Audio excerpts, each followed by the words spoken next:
It's the app. 3:58. Traffic and weather together on the 8th. So let's head to the roads now. Neil Fiorito. All right, Lisa, a lot of traffic on both sides of the Eisenhower today. Outbound stop and go from the Jane Byrne interchange all the way to the Reagan Tollway, and then you're backed up from Higgins to I-90. All that road work slowing you down on Route 53 on the other side of the Jane Addams. So you're heading downtown on the Ike, 52 to Manheim, an hour 17 to the Jane Addams. Coming in about an hour 15 and 44 in for Manheim.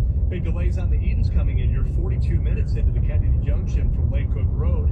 Metro wants to remind you in the future to pick up a train. The Milwaukee District North line is available to you out of Northbrook. On the Kennedy in about 1 hour, about 45 out to O'Hare. On the Stevenson, if you're headed out, 53 to the Tri-State, hour 7 to 3:55. Coming in for the Veterans Tollway at 50, about a half hour in for the Tri-State. Southside Expressway is a Dan Ryan 45 outbound, 20 minutes inbound.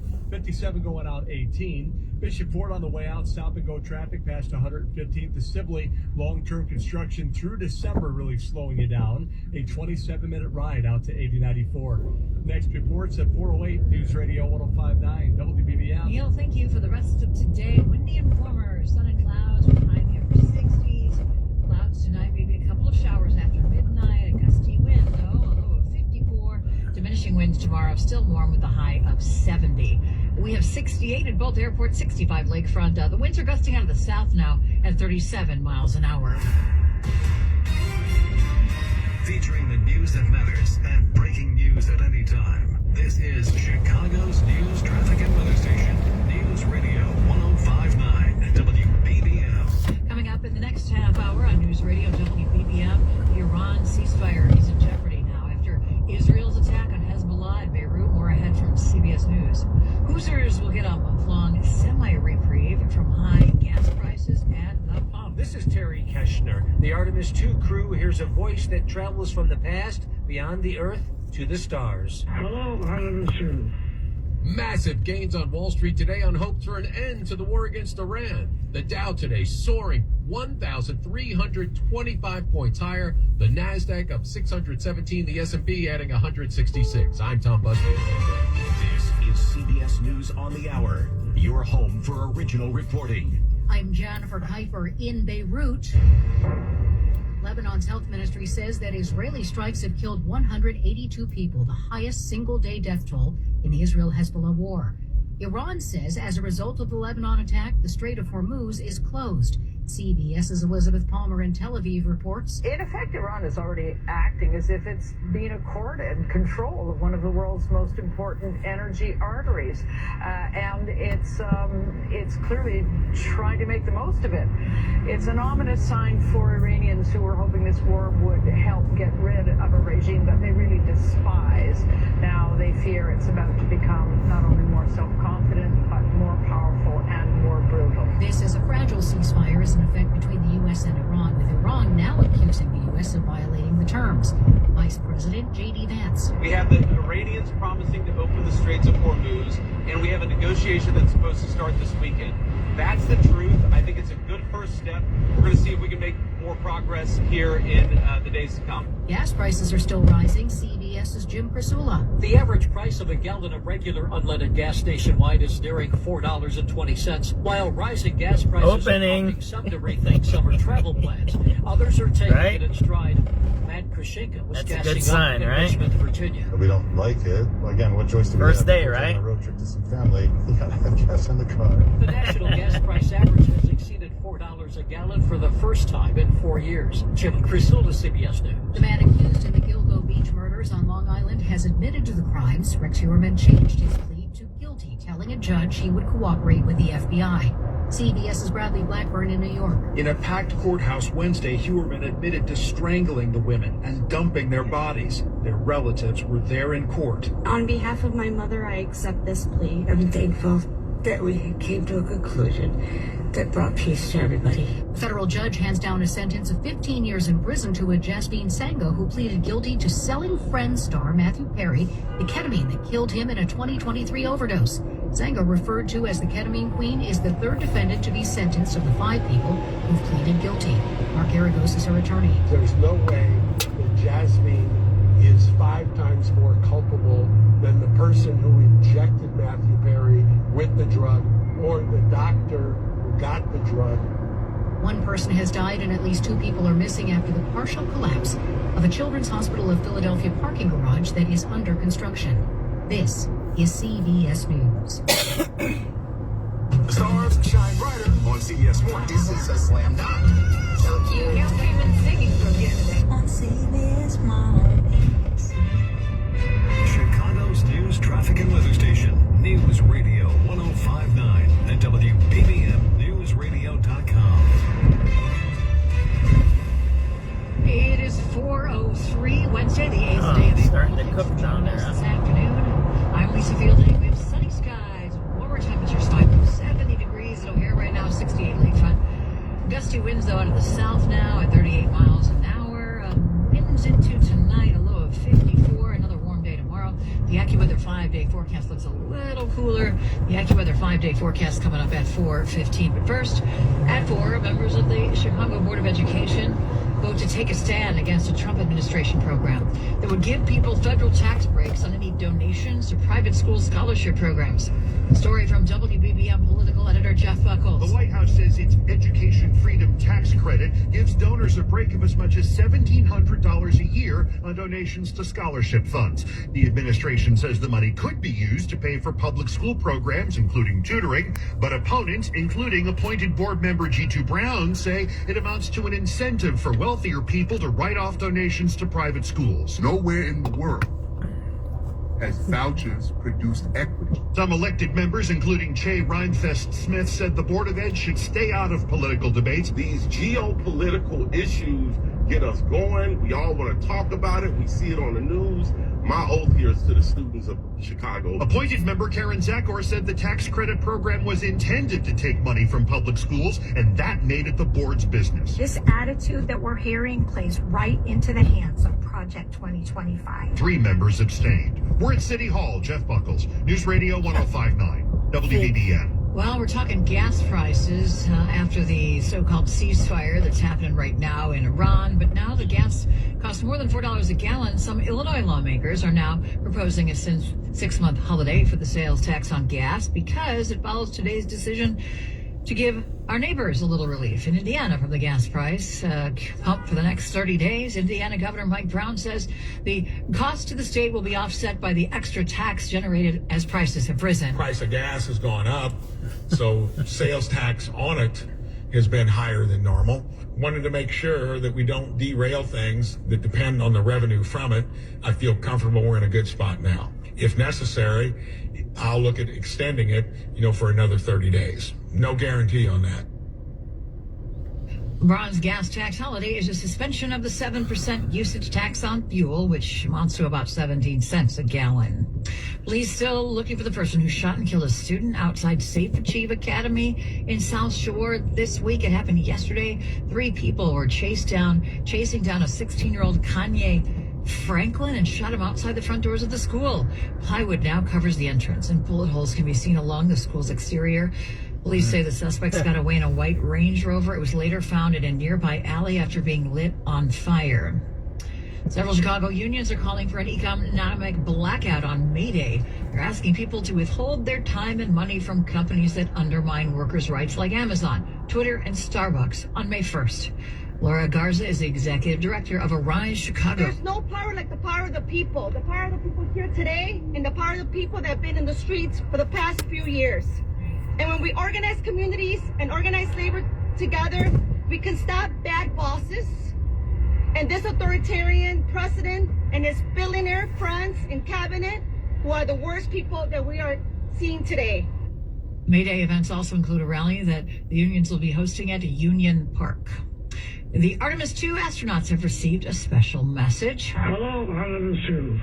It's a voice from the past and beyond the grave. This is Apollo astronaut Jim Lovell.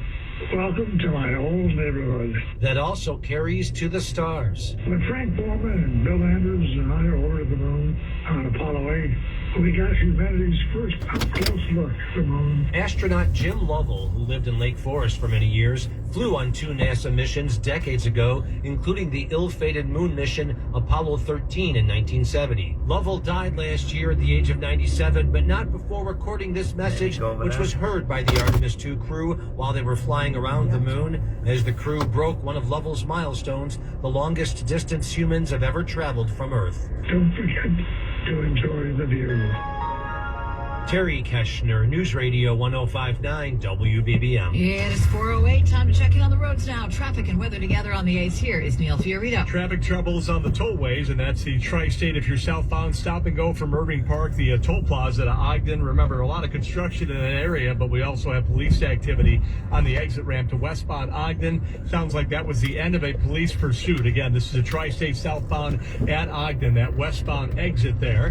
Looking at the expressways along the Edens coming in, a lot of traffic, 43 minutes down to the Kennedy from Lake Cook. You are clear on the way out. Kennedy Expressway out, 45 minutes, 1 hour in. If you're taking the express lanes outbound on the Kennedy, not really saving any time. They're looking pretty good before the Wintrust mural in your North Avenue to Fullerton, and then brake lights from University to the Edens. On the Eisenhower getting out to Manheim, 52 an hour, 17 to I-90. Inbounds an hour 15 from the Jane Addams to the Jane Byrne, 44 coming in from Manheim. On the Stevenson outbound, a 40-minute trip to Cicero Avenue, the Midway Airport exit. 55 to the Tri-State, you're an hour 10 out toward Bolingbrook and 355. 50 minutes in, 30 minutes in from 294. The Ryan 45 out, 20 minutes in. 57 out at 20. 27 on the outbound Ford from the Dan Ryan to 8094. Through South Lakeshore Drive traffic, through the Gold Coast either way, through Grand Park and pretty heavy southbound as you make your way into Jackson Park. In the northwest suburbs, long-term construction continues to clog Route 53. Either way at Kirchhoff, the right lane closed. Delays along I-80 in the southwest burbs. Westbound past 30 to Larkin and Humboldt to I-55. On the brakes eastbound on I-80 before Larkin and before Briggs. And then a delay from Kedzie onto the Tri-State. In northwest Indiana, one delay that stands out on 8094 eastbound in spots from Kennedy over to Burr. From the Metro Traffic Center, next report 418 News Radio 105.9 WBBM. Greasing clouds tonight. A couple of showers after midnight. A gusty wind early. A low of 54. Could get a stray early morning shower tomorrow. Then another warm day with the clouds giving way to some sun with a high of 70. It is 70 now at O'Hare, 69 Aurora, 68 Lakefront. Winds out of the south and now gusting at 38 miles an hour. Stock soar today. The Dow at 1,300 points. It's 410. This winter might not have been the worst one on record, but it's up there, aside from being... What's up, everybody? Thanks for checking in, Dave. What's up, everybody? It's a crazy weather day. It's 30 degrees difference from, I think, yesterday. Yesterday was 38. Today it's 68. I believe yesterday was 38 degrees. Now it's 68. So it's 30 degree difference. It's hot. Make sure you stay hydrated. That's what happens. By the way, this is SubX.News on the spot reporting. It is now 4:11 p.m. I believe it is, what is it, April 8th, 2024? I don't know. I get confused because I stay up between days, right? I'm like a second shifter, right? I start in one day and end in another day. I wake up in another day, but it's not the next day yet, but I'm working on the next day. I don't know if that made sense. So, I might make a phone call. I need to go maybe pick up some business cards from someplace, so I might get on the phone. You might hear that, me doing that. The big thing from the news today, two things have you heard. One towards the end on the traffic news.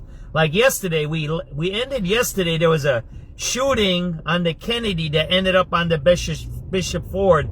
The state police are handling all the highway shootings now.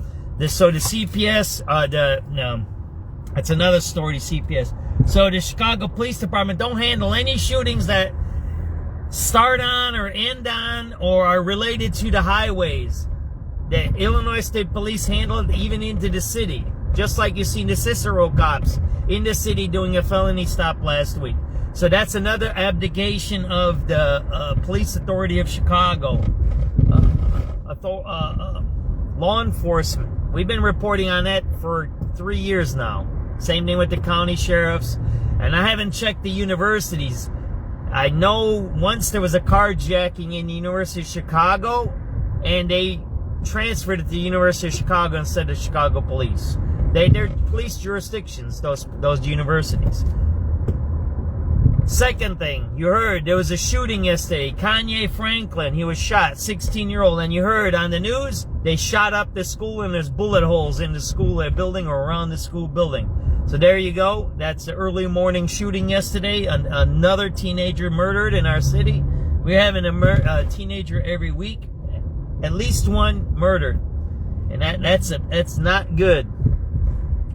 And the last thing you heard is the school board, which should be protecting that teenager from getting shot, is talking about geopolitics, is talking about tax breaks, which have nothing to do with education. Remember, anything the federal government does, and this is how you check if somebody's an educator or if they're a con artist. This is the easiest way to check.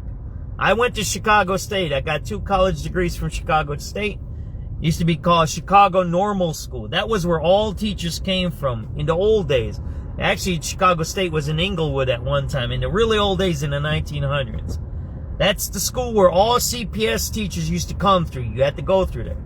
And if you go through there and you still had a good professor like I did 20 years ago, they would have taught you this. Education is local. It has nothing to do with the federal government. Zero. Nothing at all. The federal government had nothing to do with education. 100 years ago, nothing. Zero. Nothing. It all comes locally. Why? Because the local population knows what it needs to educate their children. First, they want them to read, they want them to write and do a little math. And then the last one is vocational skills. Most schools in the old days were vocational, meaning they taught their children what their community needed done, whether they were fishing communities, logging communities, you kind of get it? Farming communities. They didn't teach them logging right away, but they were geared towards what their local areas needed, right?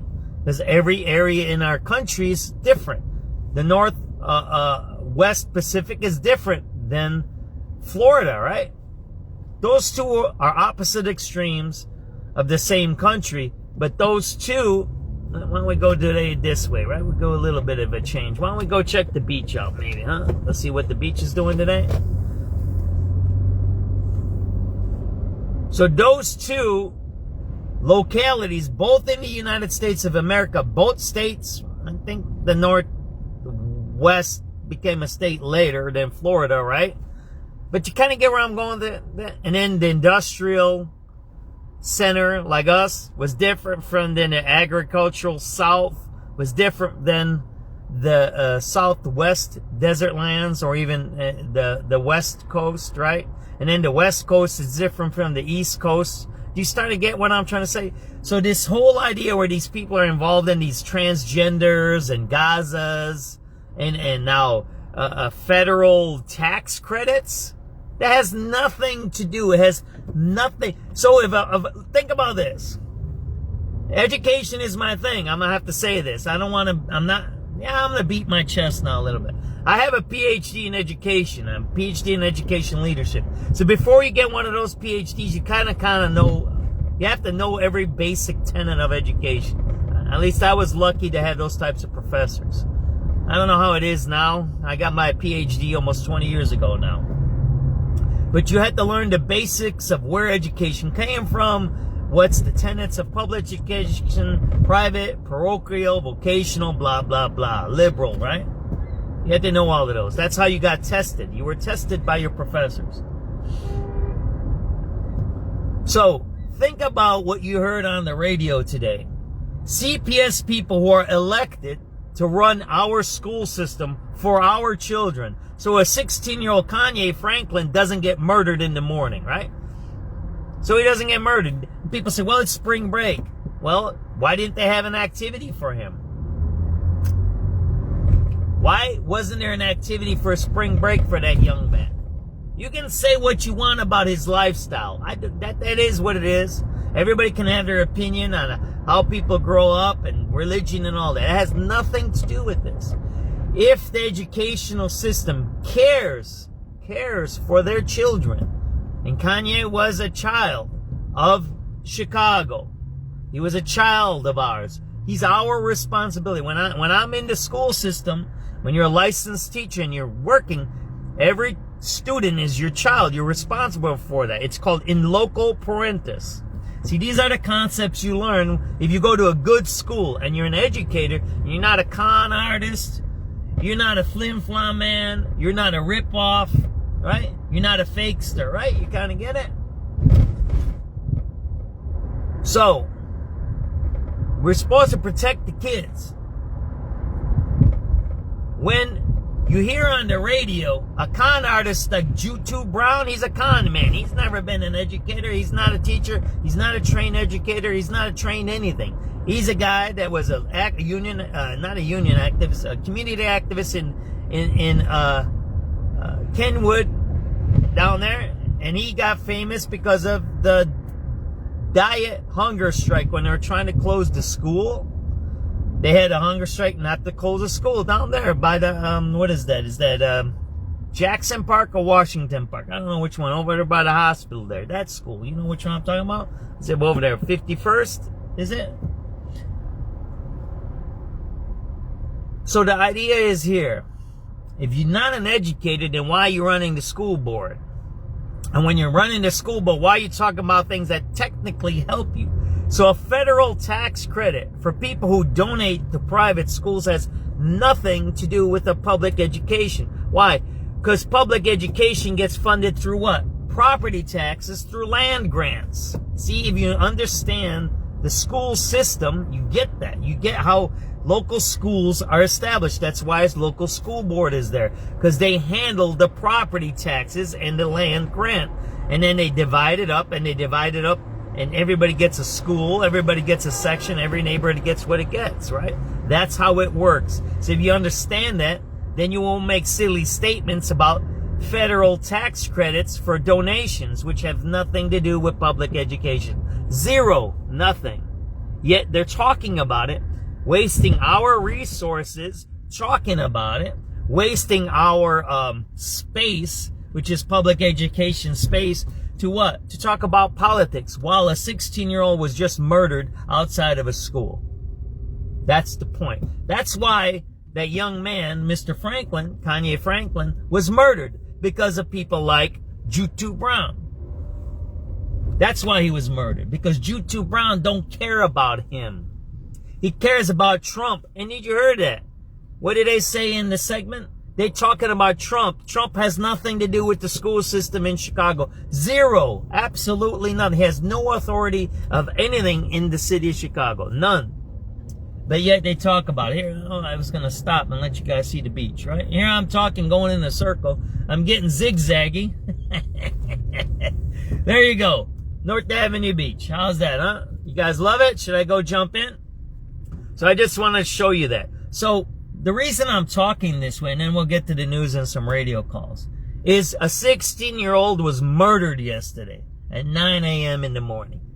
16-year-old child in our city was murdered. You can, again, whatever you think. I don't like Ku Klux Klans. I don't like people who say them or they. That's Ku Klux Klan stuff. Stay off my page. It's a kid. He got killed. Murdered. By 3 or 4 guys driving in a car, shot up the school, shot him up, burned down the Land Rover. So they were in a stolen car, had guns, and shot a kid. They were probably kids too. That's not what we're talking about in the school board. Did you hear the school board? They didn't talk about the child that was murdered. They talked about Trump. They didn't talk about how they're going to protect the children of our city from being murdered. Why? Because they're selfish. They're con artists, and they're thieves, and they all should be put in prison.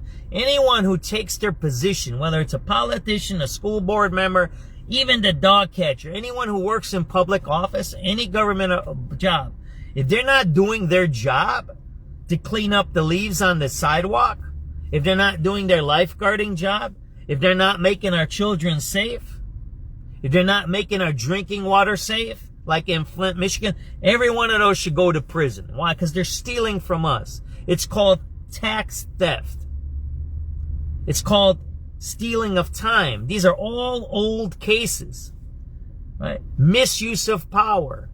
When you're a government employee and I'm paid to clean the street and I'm not cleaning the street and the street is dirty for 5 months because the leaves were left there all winter long, then what we should do is investigate who's in charge of that section of the city, ward superintendent, streets and sand, whoever it is, Department of Water, because the Department of Water is supposed to make sure the sewers are clean, right? Aren't they? Do you see what I was talking about yesterday? There's all these jobs that were set up over the hundreds of years of our society to make sure everything runs. Why?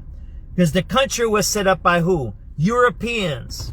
This country has been set up by Europeans. Let's be straight with that, all right? This country was set up by Europeans, right? Who were running away from oppression. The first Europeans were coming from where? Spain, Italy, and Great Britain, right? All of those countries there, right? Because they were oppressed. Most of the people who landed in the United States of America were actually prisoners or people on the down and out in Europe. They were sent as guinea pigs to America. And when they got here, that's why we had a revolution, because we said, look, we like this place. We're going to build this place. It's going to be our place. We don't like you. And we're going to have freedom of religion. We're going to have freedom of association. We're going to have freedom of the press. And we're going to have freedom of speech. And then we're going to have a Second Amendment. We're going to say we're going to have guns to protect those freedoms. And we're going to do what we need to do. And that goes back to the whole cycle of the educational system in our country. That our educational system and the public system is in local parentis. We are in charge, when you're a teacher in our society, in the public school system, in local parentis. We're in charge of the children. So when a 16-year-old child dies, that is the responsibility of the school board. And if he dies, the school board needs to be investigated at why that young man was killed yesterday and why he didn't have no activities to keep him out of trouble. Should there have been a police officer on the block, right? Did he have known gang affiliation? If he had known gang affiliations, how do we keep him safe? I used to work with the police officers in my school when I worked at Hyde Park Career Academy. There ain't no hiding these kids are in gangs. A lot of kids are in gangs. That's the way people survive in Chicago. I'm not saying that gangs are good or bad. I'm not. I've never been in a gang. I grew up in Chicago. Some kids do. That's just the way it is. Like the Bears, like the Sox, like the Cubs, like the Buffalo Bills, like the San Francisco Giants. They're teams. Gangs are teams. And people need to fit in because that's what happens in certain neighborhoods. Again, I'm not promoting gang activity. I'm not validating gang activity. I'm not saying gang activity is good. All right, you like North Avenue Beach? Let's go check out the other beaches. What I'm saying is this. If you know there's gang activity, and if you know children and you're the kids that you're responsible for might be involved in gang activity, and there is gang activity, then you should take care of it. Like I said, I used to work with the police officers in Hyde Park Career Academy. We had 2 police officers stationed inside the school every day. They had guns. These guys carried guns in the school. And we talked about students. And when I had problems with my students, I would talk to them and we would figure it out. And we would try to prevent crime, not wait till the crime happened. We would prevent it. We would talk to students. We would talk to the kids. We'd try to figure it out and keep them safe. Were we successful 100% of the time? Absolutely not. Were there students that were murdered at Hyde Park? Absolutely there were. They were. My own students were murdered. My personal students were murdered in and outside of the school. Not really in the school. I don't think we had a murder in the school. I think the one time I was there was a stabbing inside the school and some big riots and fights. But there was never a murder in the school. Never, but I think there was a stabbing once when I worked there outside of school. But we tried to prevent it. Why? Because we knew we were in charge of these students. We knew it was our responsibility to keep them safe, even though sometimes the kids and the parents didn't agree with those ideas. But it was our responsibility, and that's what we took. We weren't their buddies. We weren't their friends. We weren't their pals. We weren't their chums. We were their parents when they were with us. And if we understood how they grew up and we understood the dynamics of the neighborhood, then we would understand that there was dangers all around the school. And if we understand that, then it's our responsibility to take care of those children. Not to be sending them text messages and all this weird stuff they do now, and Gazas and transgenders and pornos and whatever other crap these school boards do now. And you go to a school board meeting, you're gonna be surprised what you see there. Most of the people on this show now are my age, in their 60s. You're gonna have grandkids. I'm gonna say this: if you got grandkids, do this a favor for your children, and don't be too nosy. Go to your grandchildren's school board meeting, whether it's a public school, private school, or whatever it's. Go. You might be surprised at what you hear. Do an audit of their classroom. If you're a grandparent, you need to get parents' permission. And the parent says to the school, that's my mom and dad. They're going to audit my child's classrooms. You give them the authority. You have to get that authority from the parent. Audit a classroom. Go check what they're teaching in the classrooms. Go check it. Go check what the school board is doing. Wherever you live, whether you're a renter, you're a leaser, or you're a homeowner or a condo owner, you are paying for that education through property taxes. That's your school. That's your school. That's your money.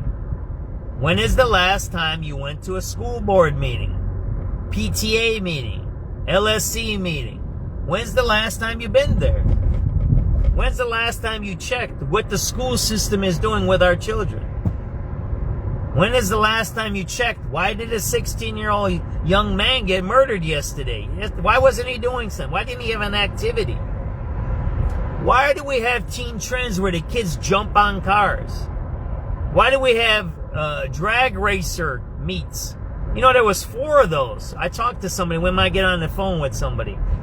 But 4:30 News. Let's listen to 4:30 and I'll continue then. 4:30 News. Delivery with select mattress purchases. Only at Ashley. 4:30 is the local news, so I like listening to it. But ComEd can replace that uncertainty with confidence. ComEd will never... We're going to do some beach driving here today. ...your power without immediate payment. They'll never ask for payment through a QR code or third-party payment app. And they won't ask for your social security number, tax ID, or bank info. Scammers are getting creative. Yeah, don't get me on that education stuff. Learn how to protect yourself and stop energy scammers at ComEd.com/scamalert. ComEd. Scam alert. Powering lives.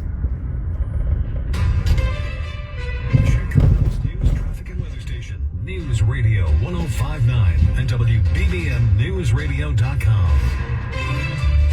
4:30, good afternoon. I'm Lisa Fielding. Here are the top stories on News Radio, WBBM. The U.S. and Iran will hold additional talks this weekend as the fragile ceasefire remains intact but in jeopardy. The Gogo Beach serial killer changes his plea to not guilty for the murders of 7 women in Long Island. This is Carolina Garibay. A driver crashes into a beauty salon on the northwest side. Former tenants of Chicago's Trump Tower file an unusual lawsuit against building management in business. I'm Tom Busby at Bloomberg. Wall Street rallying today on hopes for an end to the war with Iran. The Dow soaring 1,325 points higher. The Nasdaq up 617. The S&P of 166. Sunny skies, 70 degrees now at 4:31. We're continuing to monitor the fragile ceasefire between the U.S. and Iran after it's already faced a critical test. Iran is now accusing Israel of violating the conditional truce and closed the Strait of Hormuz again after Israel carried out deadly strikes in Lebanon. However, the Trump administration says the ceasefire does not include Lebanon in the agreement and has turned its focus to the weekend's peace talks. White House Press Secretary Caroline Leavitt told reporters who will represent the U.S. in Pakistan. The president is dispatching his negotiating team, led by the Vice President of the United States, J.D. Vance, Special Envoy Witkoff, and Mr. Kushner to Islamabad for talks this weekend. The first round of those talks will take place on Saturday morning local time, and we know we look forward to those in-person meetings. The first round of those talks will take place on Saturday morning. Another twist in the case of the Gilgo Beach serial killer. Today, the suspect changed his plea to guilty from not guilty for the murders of 7 women on New York's Long Island. CBS's Tom Hansen has the latest from the courthouse. The proceedings were actually very matter-of-fact, very quick here. Rex Heuermann was walked in. He was in handcuffs. He was in a suit, a polka dot tie. He was released from his handcuffs in order to sign paperwork saying that he was pleading guilty. Rex Huerman also admitted to killing the 8th woman, but was not charged in that case. Back at home, Chicago police combing through security footage looking for the driver who smashed into a Northwest Side beauty salon last night. Police say just before 11:30 p.m., a driver crashed their gray SUV into the salon before running off. Video from the scene shows the car partially inside Yoli's beauty salon at Montrose and Cicero in Portage Park, surrounded by broken glass. No one was inside the business during the crash. Police say they don't believe this was a cash and grab, but they are calling it a hit and run. Carolina Garibay, News Radio 105.9 WBBM. Former tenants at Trump Tower, Chicago, file a federal lawsuit against the building management. They say they were harassed and were discriminated against. Clint Lytle and his wife Georgia say they were fined nearly $4,000 for various noise complaints, one made while they were being intimate. They say a neighbor recorded what's described as a highly personal and sexual conversation and shared the audio with others, including management. They complained, and they allege management engaged in a continuous pattern of intimidation and harassment, including calling DCFS and police, alleging they posed a threat to their children, a baby and toddler. They say it all caused emotional distress. They moved out of the building and sued. Mike Krauser, News Radio 105.9 WBBM. Revelations about an influential union leader have sparked a move to rename a Chicago neighborhood post office. The U.S. Post Office at 19th and Ashland in Pilsen has borne the name of the late labor leader Cesar Chavez since 2003. But institutions across the city have been forced to reconsider tributes to Chavez following allegations that he groomed and sexually abused girls and women tied to the United Farm Workers. Now, Chicago Congressman Jesus Chuy Garcia wants school teachers in Pilsen to ask students for ideas about whose name should replace Chavez's. Over the last month, the Chicago Federation of Labor covered a plaque honoring Chavez on the Haymarket Memorial, and Chicago Public School administrators started to look at a potential name change for Cesar Chavez Multicultural Academy in the back of the yards. Nominations for the post office renaming project are due next month. We've posted details on our website. Jeff Buckles, News Radio 105.9. WBBM. A former office supply store in Evanston may get new life as a youth sports facility, and there's a famous name behind the plan. A 2-story sports facility would host practice and games for young baseball, flag football, and soccer players. That's according to the zoning analysis application made to the city last month for the former Office Depot building on Green Bay Road. Councilmember Periel Davis says the proposal from the Ishbia Family Foundation would be the only indoor sports space for Evanston kids on the north side. A spokeswoman for the project told the Evanston Roundtable the Ishbia Foundation hopes to have a hearing on the proposal later this spring or early summer. Justin Ishbia owns stakes in the White Sox, Phoenix Suns, and Phoenix Mercury sports teams. Nancy Hardy, News Radio 105.9 WBBM. Around the nation, a California sheriff has been ordered to pause his probe into more than 500,225 ballots. Here's CBS's Allison Keyes. A California county sheriff seized 1,000 boxes of election materials to investigate a complaint about the ballot count from a November 2025 special election on redistricting. But the California Supreme Court ordered the sheriff to stop his probe while justices review the legal challenge against it after the state's attorney general asked the court to step in. A voting rights group is now challenging the ballot seizure. 4:36 coming up. Traffic, weather, and low gas prices. Patrick Cars brings the power of choice. Right now, finance for 1.99% APR on select 2025. We're doing our little beach tour. Maybe in the next few days we'll do a Southside beach tour too. We want to show you though that, see how up on here it's a little bit open, but if you go down to the Southside beaches, they actually have them locked up. You can't get into the beaches anymore. We're going to show you the disparities. And what's interesting, if it was any other, some of the things I'm going to work on in April, I'm going to show you that some of the things that are happening in our city, if it was any other administration, color-wise, would be right here, right? You're gonna see it's closed, it's locked right here now. They just put these up. These are brand new, locked in, right?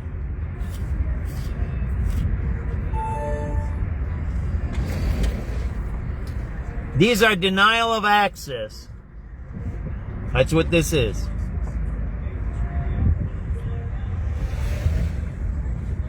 Who approved all of this stuff? See that there?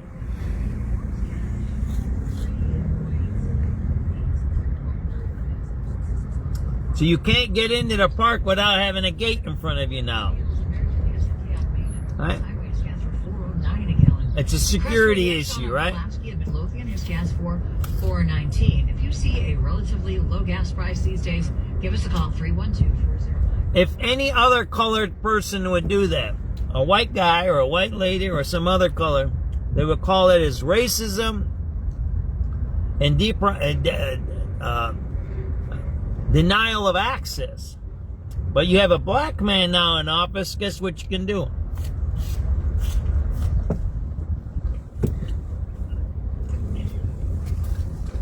Got that? You got how this works. If you put a certain color person inside of the office, and you want to take away people's rights, you change the color. You kind of get how that works? These are old tricks. These are all governmental tricks. These gates were never put up in any park. No parks. Zero parks. No parks ever had gates. None. None. What's the basis of a progressive idea? What's the basis of progressivism? You heard J2 Brown, right? The fake progressive. What did he say?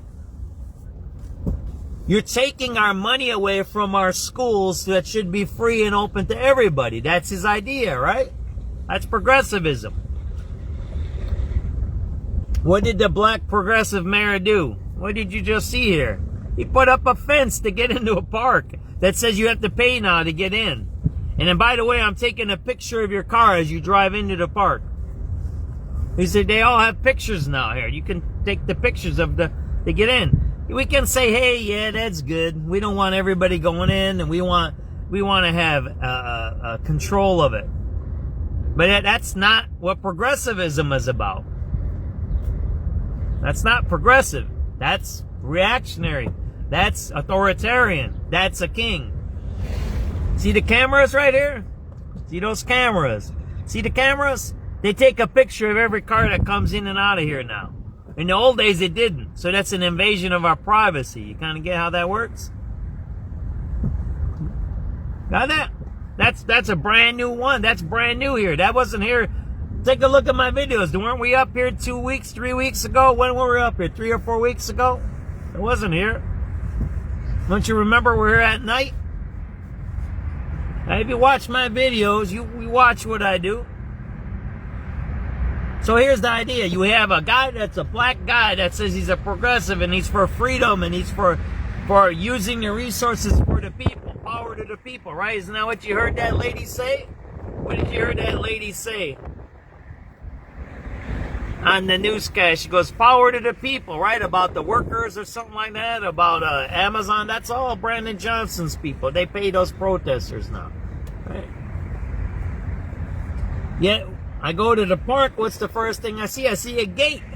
Two things. They charge me to get in and they take a picture of me to get in. So now they have a record of who comes into their parks and then they charge me to get into that picture. So they're charging me to take a picture of my car to tell me what I'm doing. Is that progressive? You might say, what does this have to do with crime in Chicago, John? It has a lot to do with it. That's why we have crime in Chicago. Because of that. They're putting up gates. They're charging people to get into the park. That's why we have crime in Chicago. Because they're concentrating on stealing the people's money.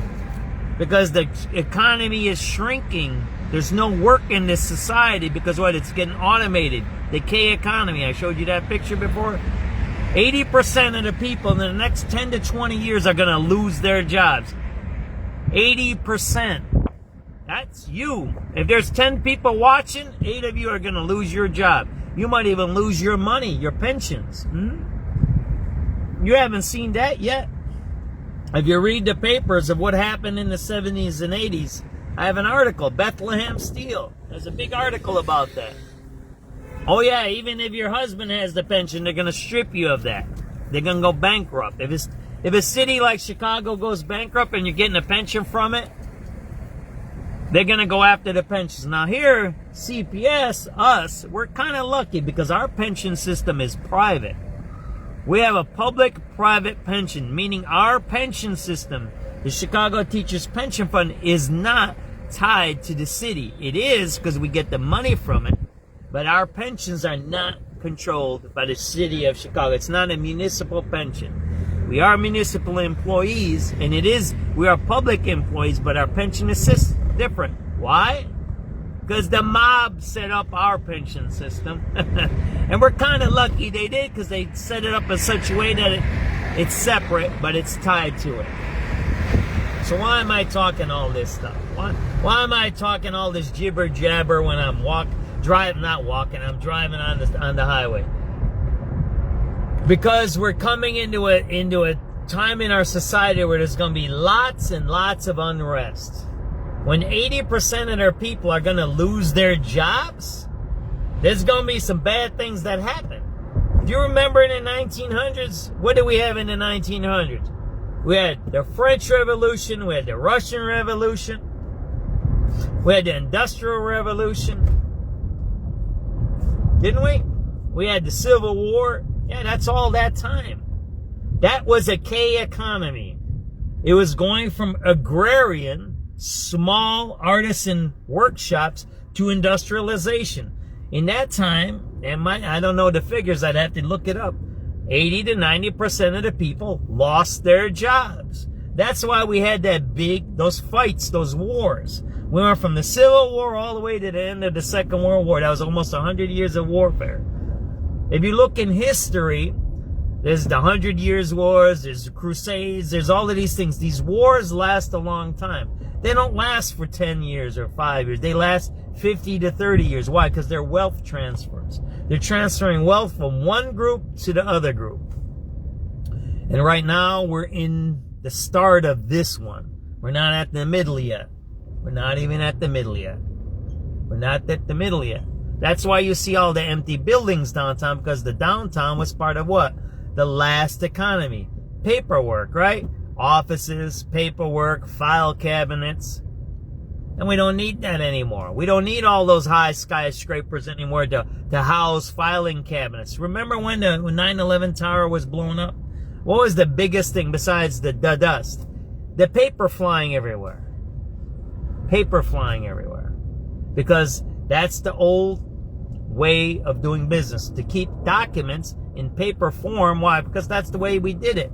Now we don't need to do it. We do it in digital form. Remember the green economy, digitalizing? Well, that's happening now. We're in the middle of the things that we learned in school, that we read about when we were kids, when we were teenagers. It's happening now. It's happening right now. It's called the K economy.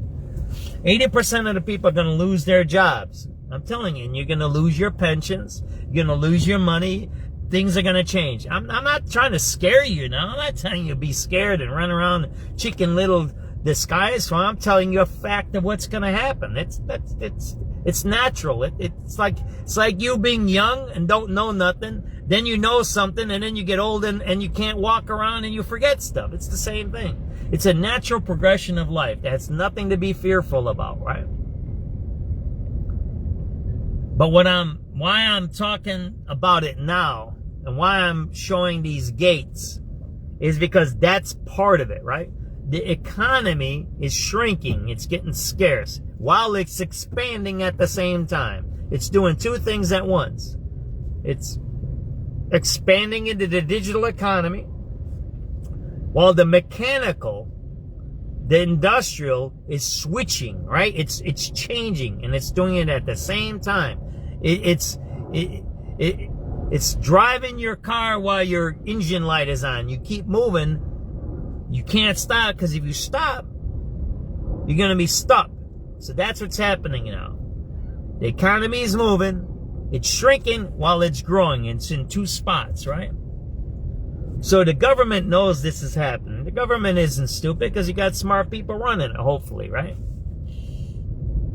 Smart people are running Chicago behind Brandon. There's people behind Brandon. Brandon ain't running nothing, by the way. Brandon ain't running anything. He's the black face of white liberals, white neoliberals. He's the black face. All right, that's the truth. You can take my words the way you want it. That's a fact. White people elected him. The first commissioner election, white people elected him, not black people.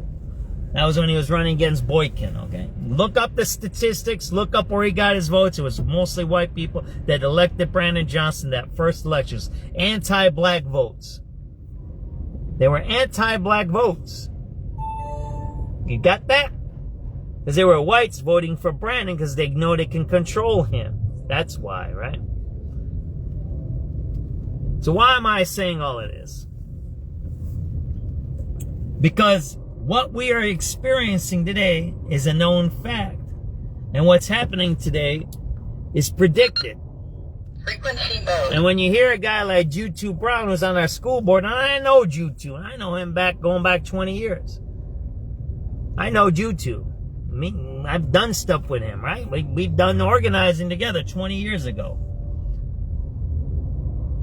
If you got a guy like that saying the statements he makes, while the Park District puts up gates and he's part of that system, while children get murdered in the morning, then you know he's become part of the system now. That he's part of the problem of taking away our rights. And at the times when things are getting hard and difficult, we can't be taking away people's rights. We should be giving more rights. When you take away people's rights, you cause more conflict. You cause more turmoil.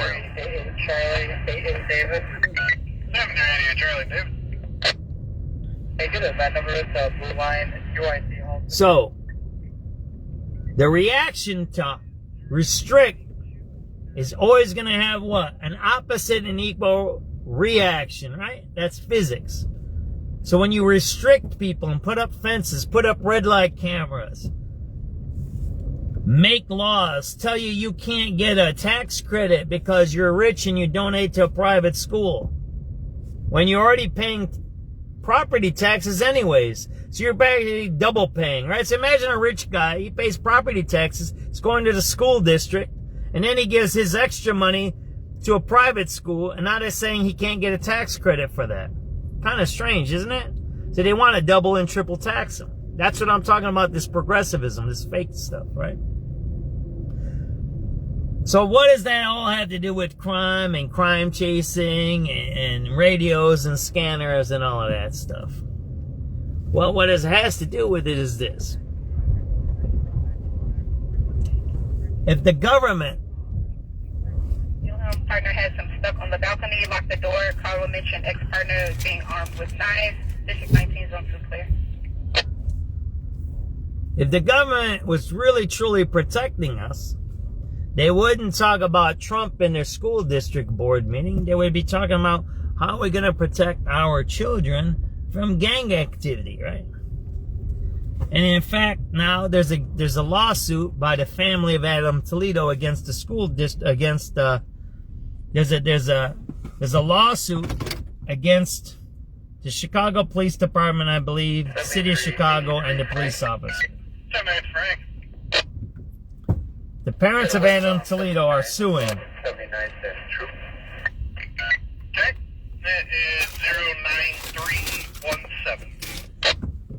Because they say there was a wrongful death of their child. I would be suing the school board. Because the kid was absent from school for 3 days, I think. Wasn't he? Or something like that. Wasn't he missing for 3 days? And no one bothered to check where the kid was, including the parents. The kid was in the morgue for 3 days. So look at all the sand there. Pretty cool, huh? See that there? Montrose Beach. We'll be taking here. We do, wow, look at that. That's pretty wild, isn't it? Pretty cool, huh? There's Montrose Beach. Pretty nice, huh?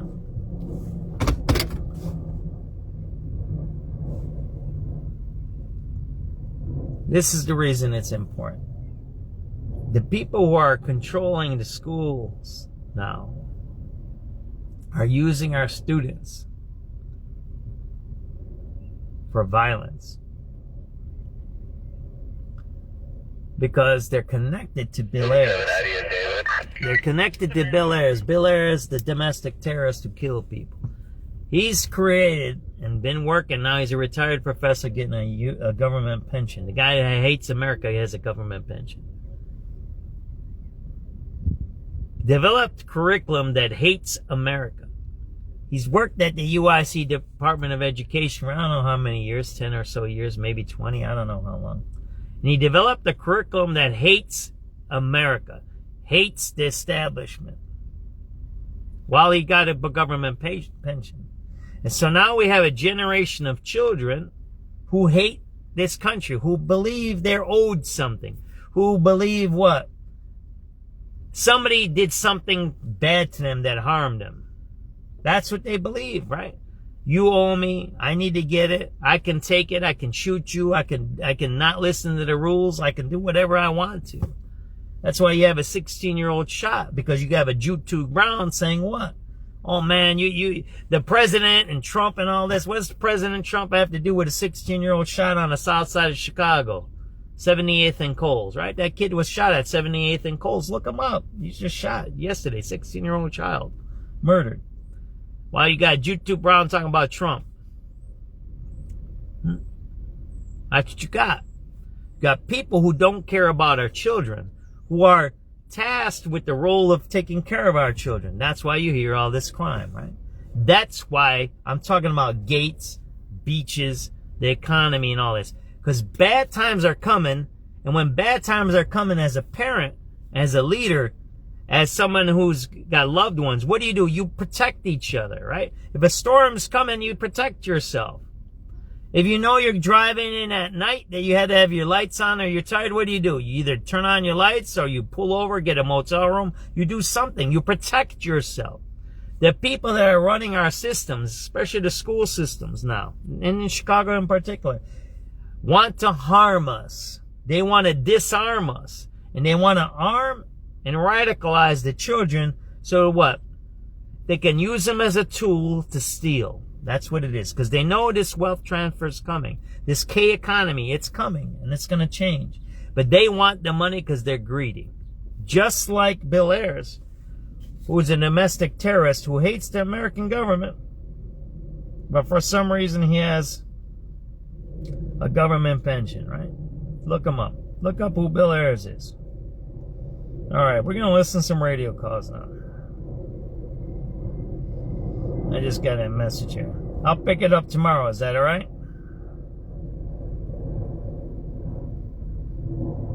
A bunch of texts here.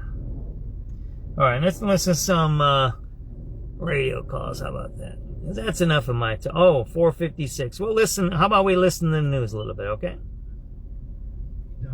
Chicago, Montrose Beach, Addison, Highland Park, and Hinsdale. Online at RASNY.com. At Audion Hearing, our mission is simple: to make better hearing affordable for everyone. Pretty We're cool, proud huh? to offer high-quality, rechargeable hearing aids starting at just $98. Clear, comfortable, and ready to use right out of the box. And here's a study worth hearing. Research shows that wearing hearing aids can reduce your risk of dementia by up to 61%. Join over 1 million happy customers and hear the difference today by going to audionhearing.com. That's AUDIEN hearing.com. My name is Christine, and I'm a widow. My husband, Ryan, was a healthy 34-year-old, and 3 months later, he was gone. Thankfully, he had life insurance. Ethos made it so easy. You can get a quote in seconds, apply in minutes, and get same-day coverage. 100% online, no medical exam. No, wrong one. We can't put music on. We'll get busted by Facebook police. We'll put on a couple of radio calls. We'll see what we missed here. If I'm on the Bluetooth. 0909, go. There you go. Till the 5 o'clock news, right? We're getting a threatening suicide, Logan Square, Blue Line at Logan Square, if anyone's in the area. This is going to be on the mezzanine level. It's an unknown person says they're feeling suicidal. I think it's a male, late teens, early 20s, gray sweater and blue jeans. Fire is rolling. 301, Sam. Yeah, it appears there's a person matching that description currently. Alright, mezzanine level. It's 10-4 there by the Alright, very good, thank you. 4754. 4754. Take it over, man. Jack Stock Park. Stand for. 783, Adam, good. Red line check at 95th at the upper. Yep, that is 09170. And other unit coming in good? 8383 boy. 83 boy. Red 9, red line stop. Yep, that is 09173. 383 Charlie. 732 Charlie. Squad, can I get a number for Assistant Cook County Sheriff's at the 69th Street red line? Yep, that is 09209. 09209.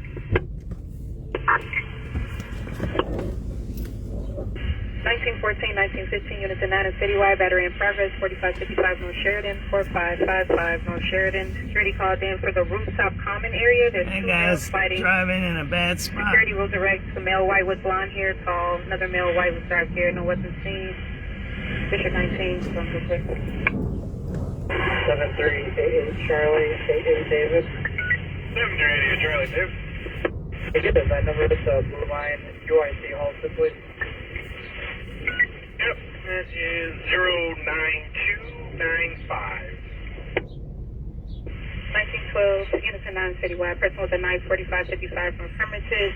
Permit 1201, Ryan called his ex-partner is trying to kill him. Partner has him stuck on the balcony, locked the door. Carl mentioned ex-partner is being armed with knives.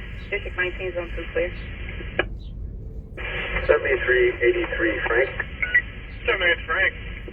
We get a westbound 79 from 79 Cent Troop. Okay, that is 09317. 87 Eddie and David. 787 David and Eddie. Show us on the blue line heading to Jefferson Park, car 3330.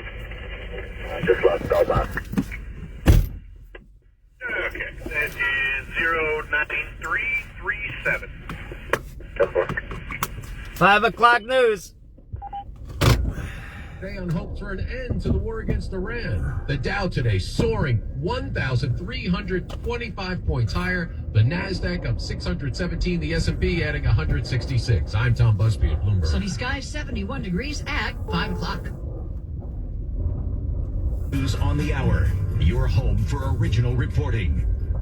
I'm Jennifer Kuiper. The Trump administration says it's ready for the next step toward peace with Iran following the 2-week ceasefire agreement. CBS's Linda Kenyon. White House Press Secretary Caroline Leavitt defended President Trump's threat that, quote, a whole civilization will die if Iran failed to agree to a 2-week ceasefire. So now comes the next step. The president is dispatching his negotiating team. And Leavitt says those talks in Islamabad this weekend come with this condition. So long as the Strait of Hormuz remains open with no limitations or delays. The fragile nature of the ceasefire has already been displayed as Iran closed the Strait of Hormuz following Israeli strikes in Lebanon. Linda Kenyon, CBS News, the White House. Rex Heuermann pleads guilty to killing 7 women between 1993 and 2011 in what are known as the Long Island Gilgo Beach murders. The judge asks Heuermann, are you pleading guilty voluntarily with your own free will? Yes. Heuermann also admitted to murdering an 8th woman but was not charged in that case. After the hearing, Melissa Kahn, sister of Maureen Brainerd Barnes, expressed relief that justice has finally been served. Maureen was never forgotten, not for a single moment. From the day she went missing until today, she has been carried in every breath, every memory, every fight for answers. Crews are on the scene of a deadly partial collapse at the Children's Hospital of Philadelphia parking garage, which is under construction. CBS News Philadelphia's Rosti Matei. One construction worker who was trapped in that collapse involving that parking garage was rushed here to Penn Presbyterian Hospital. We have since learned that that worker has died. We've also learned from Philadelphia Fire that 2 others are currently being searched for by crews at the scene where the collapse happened. Philly's fire commissioner says crews are working on stabilizing the structure before resuming search and rescue operations. Astronauts on Artemis 2 are testing a few maneuvers today. Flight entry director Rick Henfling says one is so the crew can continue to power the subsystems in the spacecraft. The crew is going to center the Earth in the field of view of one of the windows, and then they're going to fly the spacecraft to a an attitude where the tail points towards the sun. There's a debate about the citizenship of a newborn. Caribbean Airlines ended up with a new passenger on its flight from Kingston, Jamaica to JFK International Airport Saturday when a pregnant passenger gave birth in the air. Air traffic control had a conversation with the pilots. Put it out, yes? Yes, sir. All right, tell us you got to name it Kennedy. But experts are debating the citizenship of the newborn, with some saying if the baby was born within 12 nautical miles of the U.S. coastline, the child would automatically qualify for birthright citizenship. Allison Keys, CBS News. CBS News. Join Adriana Diaz and Kelly O'Grady for the perfect start to your weekend. Ease into your Saturday with CBS Saturday Morning on CBS and streaming on Paramount Plus. Chicago's news, traffic, and weather station. News Radio 1059 and WBBMNewsRadio.com. 5:03 Wednesday, the 8th day of April, halfway through the work week. Thanks for joining us. This afternoon, I'm Lisa Fielding. We have sunny skies, 71 degrees, windy though, south winds gusting 36 miles an hour. Tonight we could get a shower after midnight, a low of 54. Another warm day tomorrow. The AccuWeather 5-day forecast coming up at 5:15. We begin at 5 with some potential good news for motorists. Yep, we've probably noticed that it costs more than $4 a gallon at the gas pump these days, and probably dreading filling up your tank these days. Now some Illinois lawmakers are proposing a 6-month holiday for the gas sales tax. State Representative Regan Deering says this summer will be the perfect time to start that pause. Gas generally tends to trend up around the holiday. We're looking at Memorial Day. Families choose to take vacations. We're looking at planting season for our farmers. Diesel prices are high. The tax on diesel, I believe, is over 55 cents a gallon. So any relief is going to continue to be appreciated. At the same time, Indiana Governor Mike Braun announced his own 30-day suspension of the 7% usage tax on fuel, which translates to roughly 17 cents a gallon. It will then go under review with the chance for it to be extended in Indiana. Members of Chicago's Board of Ed have approved a resolution that opposes the Trump administration's tax credit program, which allows donations to private and public school scholarship funds. The board voted in favor of the resolution against what the White House calls the Education Freedom Tax Credit. The action came after rejecting a push from elected board member Ellen Rosenfeld to put off consideration of the resolution indefinitely. I will never, ever, ever do anything that divests money from Chicago, from any public schools. I've been an advocate for my whole life. This doesn't belong here. It's political. It belongs on our legislative agenda. Illinois has not opted in for the program, which gives donors as much as a $1,700 a year break for giving money to qualifying scholarship funds, including for private schools. Well, the Chicago Federation of Labor and Allies are calling for activities planned for this year's May Day. No work, no school, no shopping. That's the idea behind an economic blackout that unions are calling for on May 1st, or May Day, in recognition of International Workers' Day. We will not be taking our money, our hard-earned cash, into these corporations that are making money off of keeping us sick and poor and divided. Kay Redling with the People's Lobby says an economic blackout is a collective action where people avoid shopping at places like Amazon and Starbucks that have, quote, built profits on the backs of workers while resisting fair wages. Wealthy people and corporations must pay what they owe, and together with state legislators in Illinois, we will make sure that they are. Unions will also be hosting a rally in Union Park as part of May Day activities. When we show up together, we send a clear message. Chicago will not stand back while our communities are under attack. Carolina Garibay, News Radio 1059 WBBM. A man accused of bringing a rifle into a casino. 65-year-old Emmett Azell arrived at Harris Casino in Joliet on April 1st and was told he was previously banned and unwanted. The County State's Attorney's Office says Azell did leave, but left his suitcases behind, and Joliet police found an AK-style rifle in one of the suitcases. The rifle had been reported stolen by a Kankakee resident whom Azell had lived with before recent tornadoes. A judge ordered Azell to remain in jail under the Safety Act after he was charged with unlawful possession of a rifle following a previous conviction of aggravated battery. Prosecutors tell WBBM Azell is due back in court April 17th. Terry Keschner, News Radio 1059 WBBM. Investigation underway after a man was found unresponsive on a Blue Line train overnight. Police say the 54-year-old man had not suffered any apparent trauma, but was later pronounced dead on the scene. They have not identified the individual. New report says cyber crimes in Illinois resulted in more than $500 million in losses last year. According to the FBI Internet Crime Report for 2025, Illinois ranks 5th in the U.S. for cyber crimes with nearly 33,000 complaints filed last year. The state also ranks 8th in the country when it comes to losses, racking up more than $535 million last year alone. But that's just a fraction of the national cost, which reached nearly $21 billion, up from $16.6 billion in 2024. My Martinez, News Radio 105.9 WBBM. It is 5:08. Time to check in on traffic now. Neil Fiorito. That says some radio calls, huh? You know what's interesting? That when I do this kind of stuff, there's less viewers. Looking at the beaches, talking about some ideas, trying to be preventative, trying to spark discussion. There's less viewers. If I put on some crazy headline, murder, mayhem, blood, cops, chases, I have 100,000 viewers. Got the difference? And here I'm going to say this, and I'm going to be very blunt today. The people who mostly complain about that,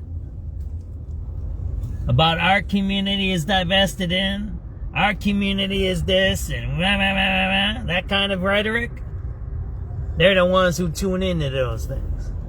They'll never tune into this thing where you're showing good stuff, where you're seeing a beautiful beach, where you're talking about how do you fix things, where's the causes of the issues. You know, my view is, how do you fix those things? You remove those people. I said that at the beginning of the broadcast. Those people need to be removed because it's an abuse of power, misuse of power, misallocation of resources. Any one of those terms, you got to use it, look for the law, and have a judge remove them or a police agency remove them from power. If you're talking about Trump and you're on a school board, you should be removed. You should be removed immediately. I told you early on, Trump has nothing to do with a school board. You just heard it the second time in this broadcast. And even a board member said, Trump has nothing to do with this school board. I believe in Chicago, but what you're talking about is politics. That has nothing to do with our job, and yet you're using our resources, a school board meeting, to do this while a 16-year-old was murdered yesterday. That's the point. You know how many viewers are here? None. Why? Because they don't want to hear that. Because they're part of that. They're part of the waiting for the crumbs. That's what I call those types of people. They're waiting for the crumbs to fall and they want the crumbs. Some of them are a little smarter and they want the loaf of bread. Waiting for crumbs or a loaf of bread don't do you any good. Because why? Your crumbs and your bread's going to disappear one day. You want to know how to have a factory that makes the bread. You want to know how to have the machines that what? Pick the wheat. The Reaper, McCormick, Tribune. McCormick is Tribune. That's the person, right? The guy that invented the Reaper, Cyrus McCormick, right? He invented a machine that, what? Got wheat on a mass industrial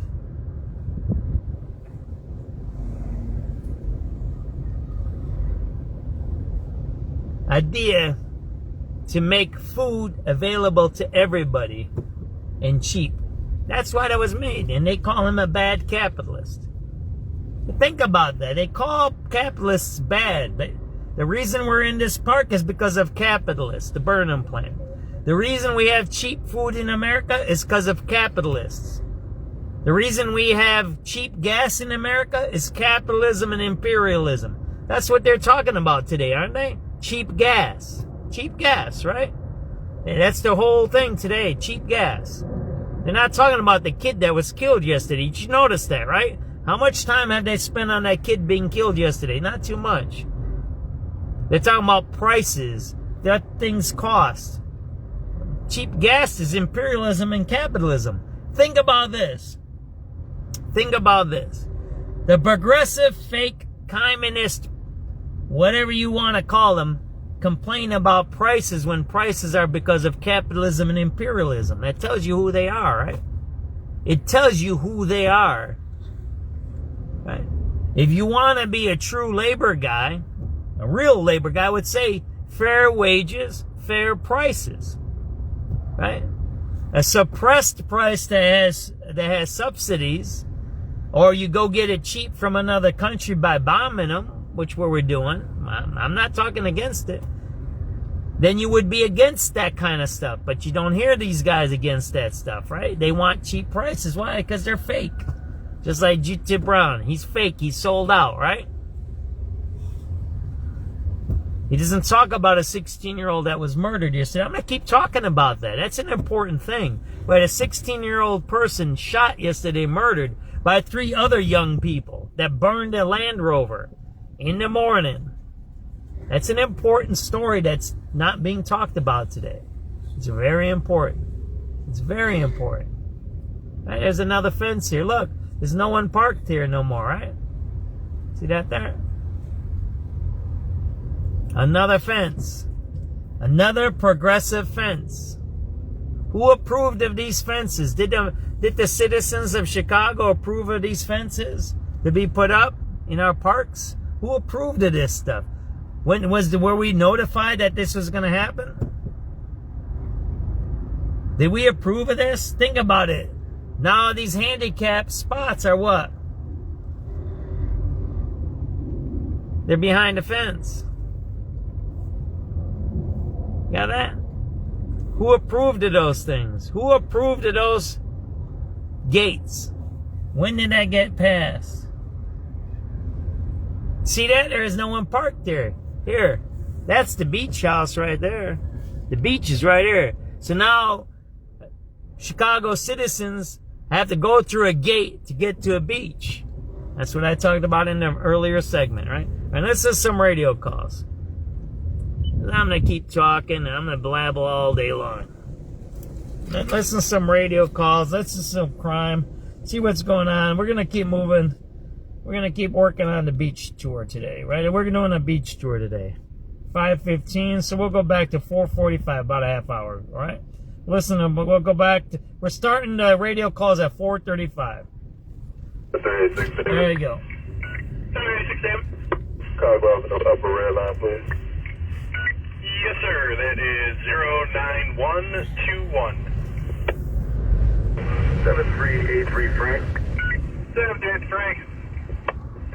We get another westbound 79th from Halstead and 79th. Yep, that is 09140. Alright, we are getting a threatening suicide, Logan Square, Blue Line at Logan Square, if anyone's in the area. This is going to be on the mezzanine level. It's an unknown person says they're feeling suicidal. I think it's a male, late teens to early 20s, gray sweater and blue jeans. Fire is rolling. 301, Sam. 701. Yeah, it appears there's a person matching that description. Alright, mezzanine level? The 10th floor there by the city police. Alright, very good, thank you. 4754. 4754. Take it off, man. Jack Stock Park. 4. 783 Adam, good. Red line check at 95th at the upper. Yep, that is 09170. And other unit coming in good? 8383 Boyd. 83 Boyd. Red line stop. Yep, that is 09173. 383 Charlie. 733 Charlie. Squad, can I get a number for assistant Cook County Sheriff's at the 69th Street Red Line? Yep, that is 09209. 09209. 1914, 1915 units in 9 and citywide, battery in progress, 4555 North Sheridan, 4555 North Sheridan. Security called in for the rooftop common area. There's 2 males fighting. Security rules and regs. The male white with blonde hair, tall. Another male white with dark hair, no weapons seen. District 19, Russell Cliff. 7388 Charlie, 88 Davis. 7388 Charlie, Davis. Fighting on the roof. Number Blue Line, UIC Halsted, please.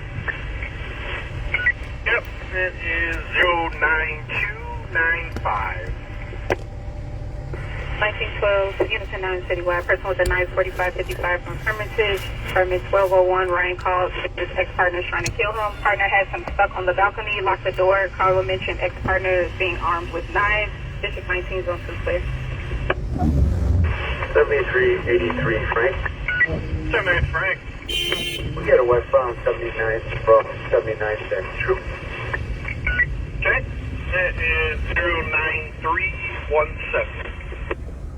87 Eddie and David. 87 David and Eddie. Show us on the blue line heading to Jefferson Park, car 3330. Just lost Belmont. Okay. That is 09337. That's one. Go ahead, man, go ahead. 73862. Platform 7, Chicago Rail Line. Yep, that is 09374. 7387 Adam Boy. 787 Adam and Boy. 787 Adam and Boy, go ahead.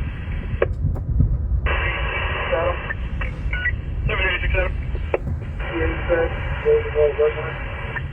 Yep, it is 09416. 7353. 7353. Number for Howard Red. Yep, that is 09425. They were fighting on the roof right in back of us here. 4545 Sheridan, we're at 54 Sheridan. Blue Line Medical District, we're going to be on a trip mission. Alrighty, 09444. 7383 David. 78 David. And I guess if that number 435th red line, please. Yep, that is 09460.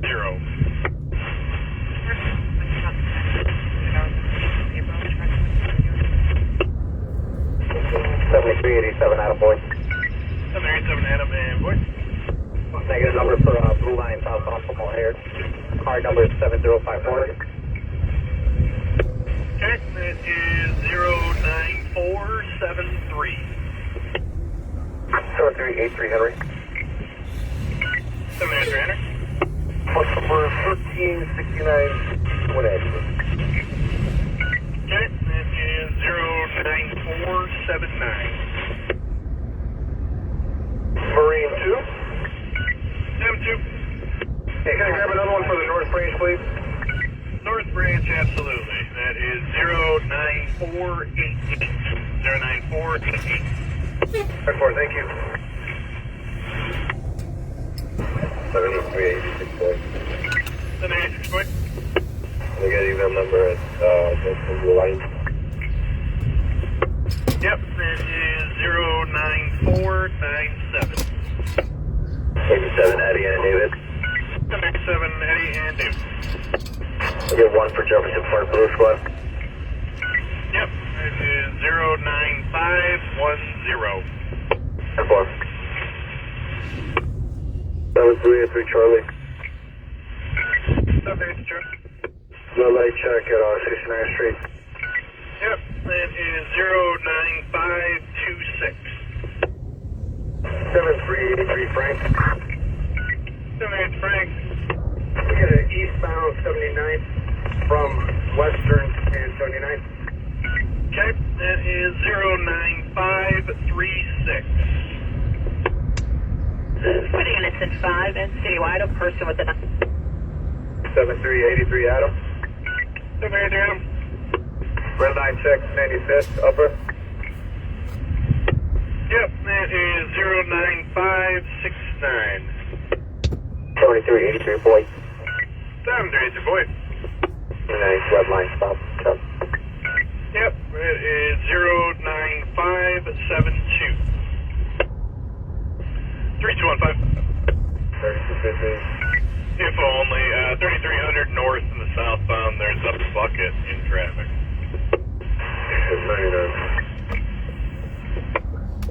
7387 Adam boy. 787 Adam and boy.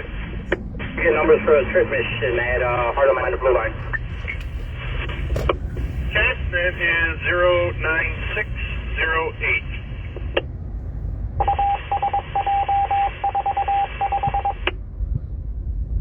Units in Florence Speedway, we have a person with a gun at 12858 South. Scared to blood. Castella's calling the male Hispanic ball short in gray Lexus hits windows driving southbound. Once again hitting a child and they try to stop and he pulled a gun out. Nothing further. Hey, he's running 47 right now.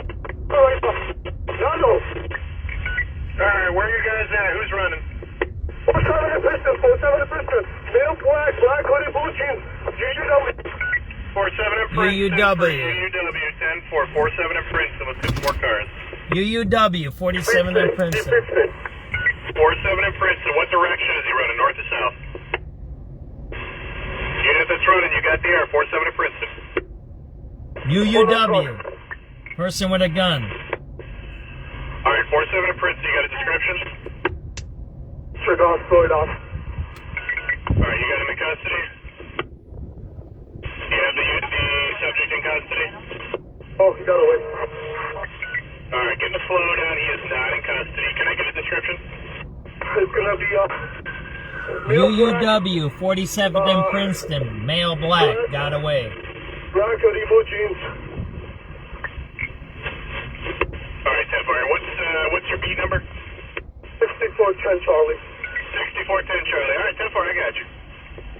Someone's sending cars right now. Alright, again, it's gonna be a male black dress, black hoodie, blue jeans. 410 Charlie. Go ahead. Same one moving the partner. Yeah, 6410 Charlie's partner. It's just running for, but yes. You're from right there. Do not any in this spot. Alright, get a disregard now. Disregard 47 in Princeton. Take a disregard. Alright, Brad, simulcast is going to be 50.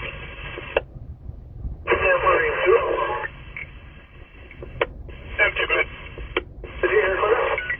Yeah, they give a disregard. Go ahead. Can you just throw another one for Vietnam Memorial, please? Yep, that is 09696. 09696. 10-4, thanks. 7383 Frank. Yeah, Frank, go ahead. Get an eastbound 79 from 79 Central. Alright, that is 09702. 7386 David. 786 David. Stand over for the Chicago Avenue upper rail line. Yeah, 09711. 832 units in 8 citywide. Person with a gun 68 in Claremont 68. Darnell is calling in a male Arabic is driving a AAA tow truck. Flatbed hit his car and flashed a gun at him. The driver's tow truck is now trying to reverse and ram his truck into the car. Nothing further on district is clear. 7341. What was that? Arabic tow truck driver? Is that Sparker Lake?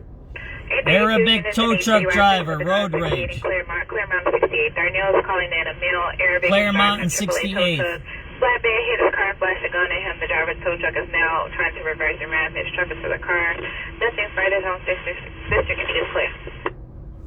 7341. That was Arabic tow truck driver, right? 832 units in 8 citywide. Person with a gun 68 in Claremont 68. Darnell is calling in a male Arabic is driving a AAA tow truck. Flatbed hit his car and flashed a gun at him. The driver's tow truck is now trying to reverse and ram his truck into the car. Nothing further on district. We gotta record that one. That's a wild one there, huh? Hear that one? 7386 David.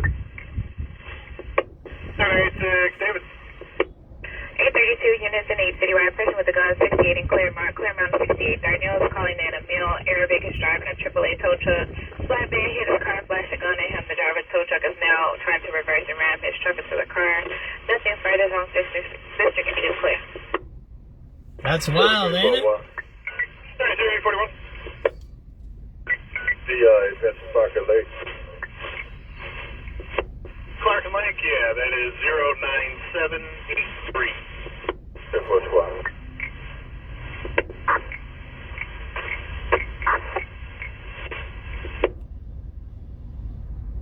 Nice up here, ain't it?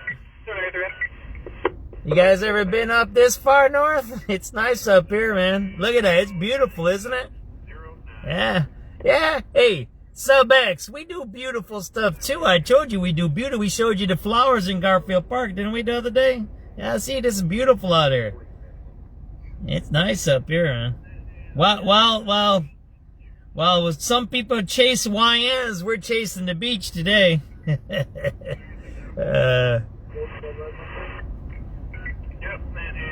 you go. Ninjas, they used to call them, right? The ninjas.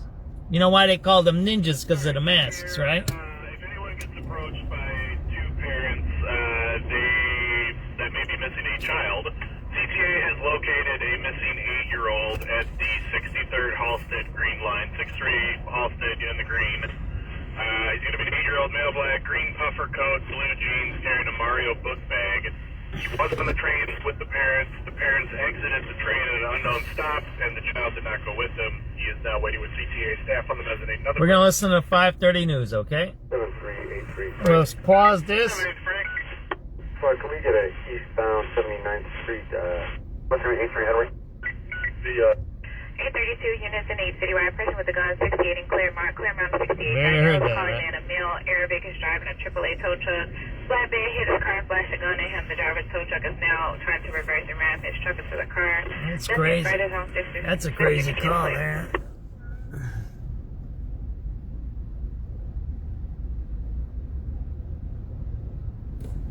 Let's listen to the news. And then we'll get back to the crime calls. On the Stevenson out, you're at 55 to the Tri-State, an hour 5 to the Veterans, about 45 to drive in.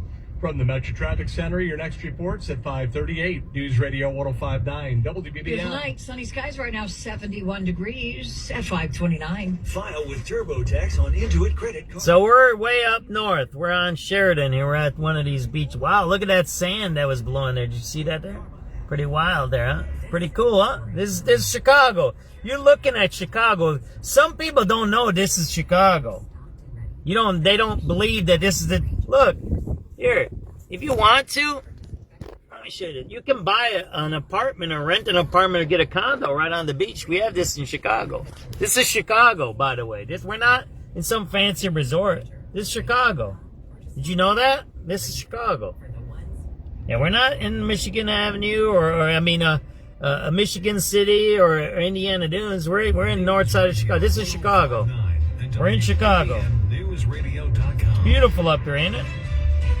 5:30, good evening. I'm Lisa Fielding. Here are the top stories on News Radio WBBM. With a fragile ceasefire in place, the U.S. and Iran plan more negotiations this weekend. Illinois lawmakers say they want to alleviate state residents' pain at the pump.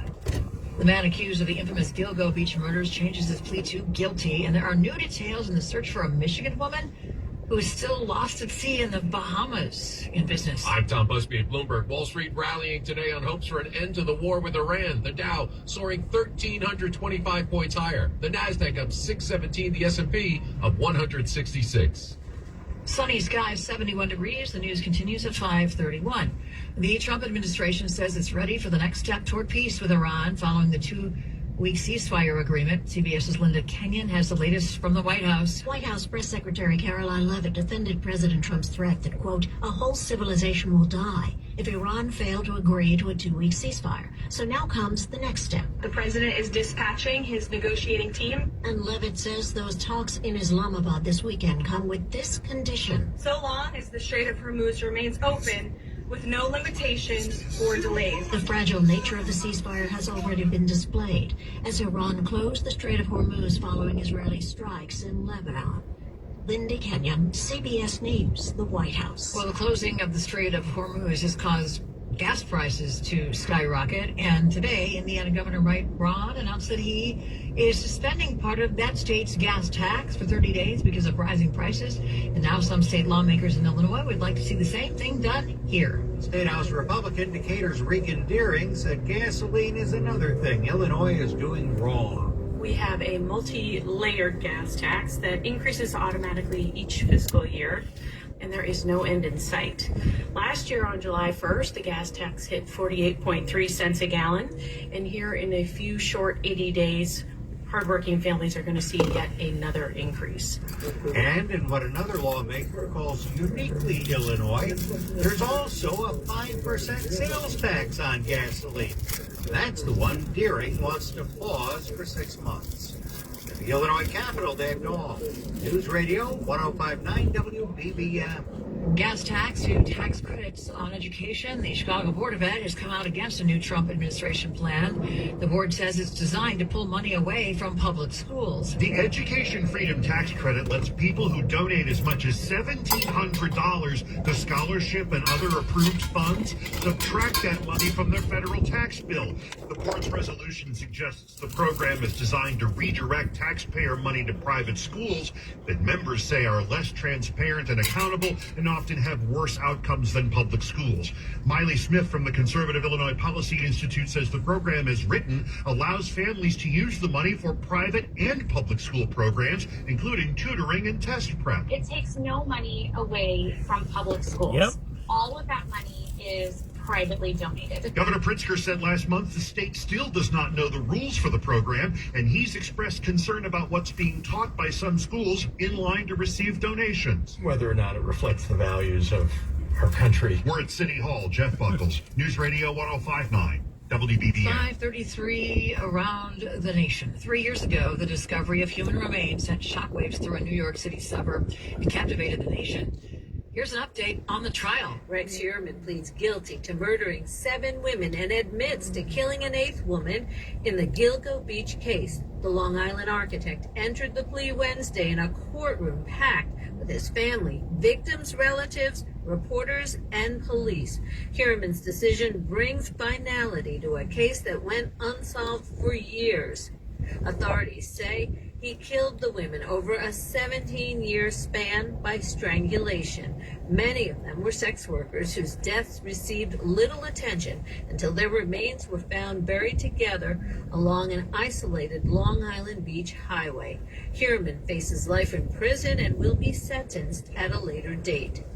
At criminal court on Long Island, I'm Julie Walker. There's new details emerging in the search for a Michigan woman who was lost at sea off the Bahamas. 55-year-old Lynette Hooker was last seen Saturday on a small boat with her husband, Brian. CBS's Christian Benavides reports that her daughter has raised some serious questions about comments Brian has made in the past. The couple's nighttime boat ride in the Bahamas on Saturday turned into a nightmare when Lynette fell overboard.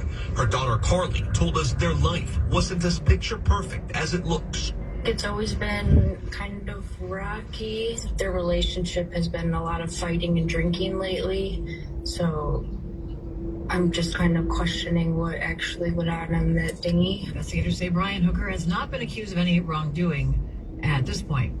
An Apollo astronaut has left a message for the current set of astronauts. While the crew of Artemis 2 was flying around the moon, they heard from a man who had been there before. Hello, Artemis 2.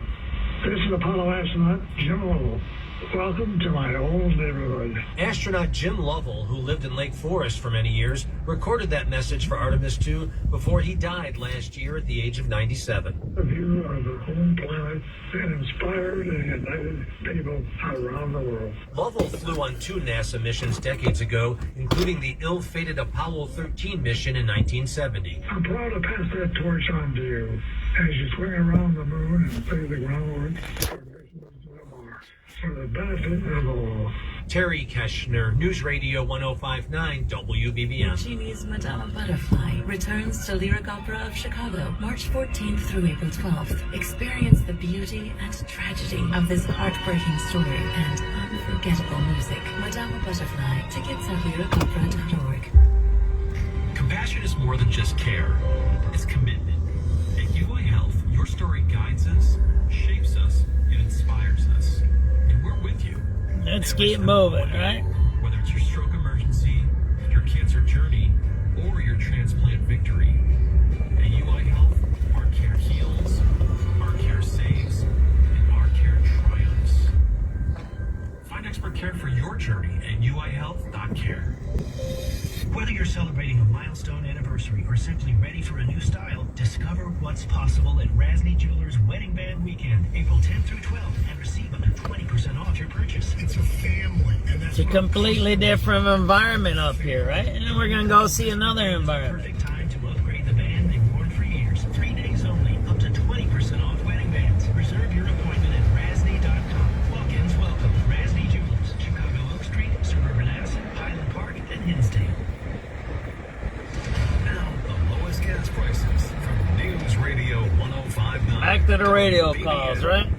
Sponsored by PeggyWebFord.com, where bonus catches flying. Get 2,500 to 4,000 bonus.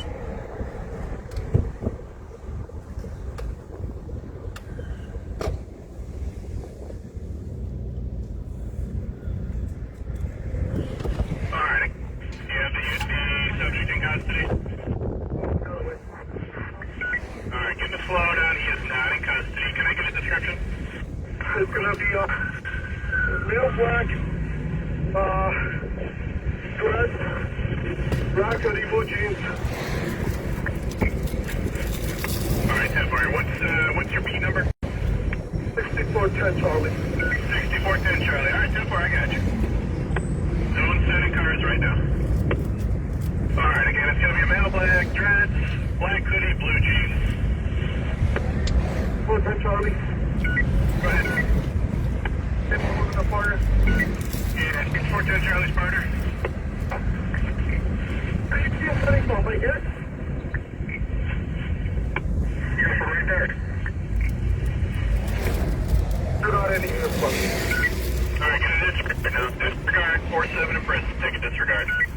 Alright, back, 7 going to be 50.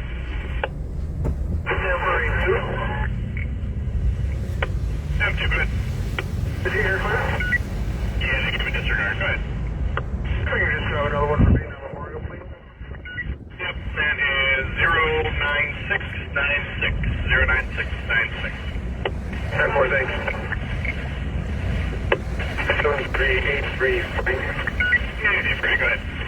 Get an eastbound 79 from 79 Central. Alright, that is 09702.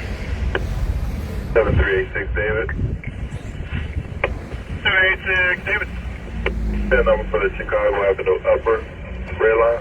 Yeah, 09711. 832 units in 8 citywide. Person with a gun 68 in Claremont. Claremont 68. Darnell is calling in a male Arabic is driving a AAA tow truck. Flatbed hit his car and flashed a gun at him. The driver's tow truck is now trying to reverse and ram his truck into the car. Nothing further on District is clear. 7341. Alright, 0841. CI, Central Parker Lake. Clark and Lake, yeah, that is 09783. 10-4 squad.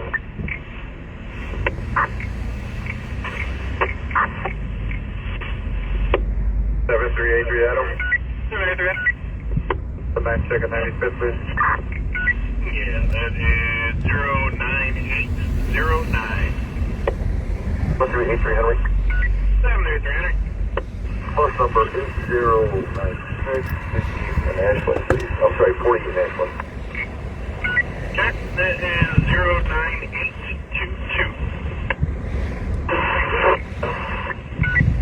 786 Adam. Yep, that is 09839.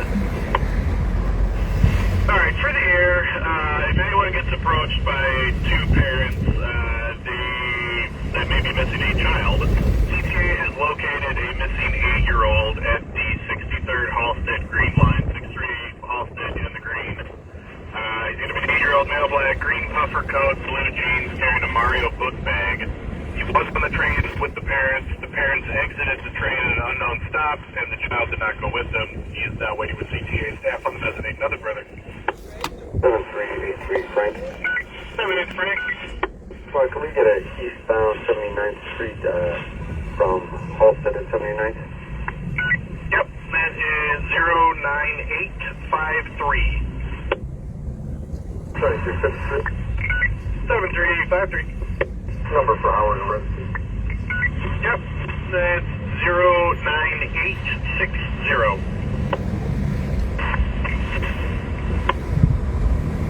7383 David. 783 David. 83 David, can I get the vet number for 35th Red Line? Yep, that is 09903. Thank you. 7388 boy. 738 boy. Can I get a number for medical district blue line? Yep, that's 09926.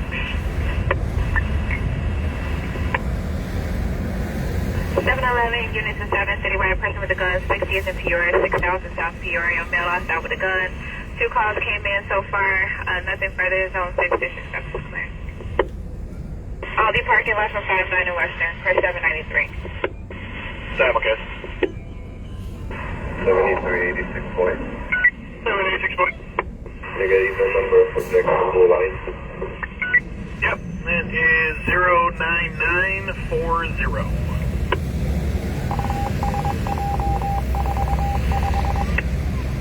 73845. Hey, David. Hold on, so 7388, David and Eddie, go ahead. Hey, it's Charlie, David, blue line, Illinois Medical District. Charlie, David, I'm sorry, that is 09988. And other unit coming in, go ahead. 4605 Scott. But I'm on 9094 westbound. There's 2-car accident. No injuries. Can you notify state police? Yeah, cross street. Randolph? How about Randolph, right, what type of car is it? White Toyota Camry and Chevy Suburban. Alright, sounds good, we'll get them rolling. 386 David. 386 David. Airline check Chicago, go lower. Yeah, carrier, that is 10009. 3215. 3215. All sorts of debris. Now I'm getting a bunch of calls for a mattress. 4200 north in the south street has been notified. 2382 boy. 782 boy. And red line stop. Yep, that is 10015. 7386 Charlie. 786 Charlie. Your number please for Parker Lake. Yep, that is 10027. 40. Alright, 4605, ISP has been notified. 7383 Adam. 782 Adam. The red line, I need this. Yep, that's 10040.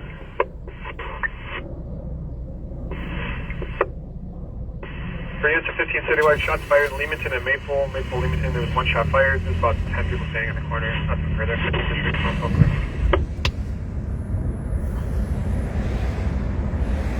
There you go, Leamington and Maypole. That's the west side, right? Enjoy the views. That's what we're doing. We're just doing a little driving now, and we're way up north today. 783. A lot of boots out here. See the boots?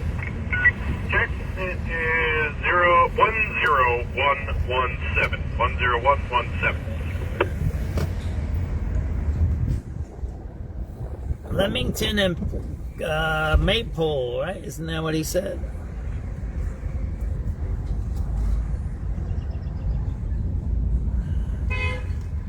Pretty nice out here, huh?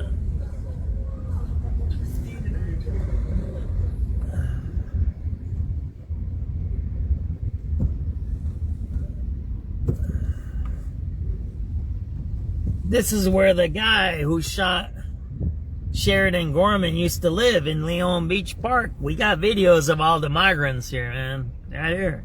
So the reason he's in Chicago is because of Chicago. This is where he used to stay, right here at a beach park. They closed this beach for about a year here because of the migrants. So they closed the beach, deprived the taxpayers who pay for the beach to be open through our taxes. The park district is a taxing body. It collects taxes through property taxes. It's part, if you look at your tax bill, you'll see it. They put migrants here. They never reimbursed our taxes for that, right? And then the guy later, he lived over in this motel over here that the motel got our tax money. And then he killed an American, right? That's where he lived, right here. Right. Look it up. Shots fired, Leamington and Maypole.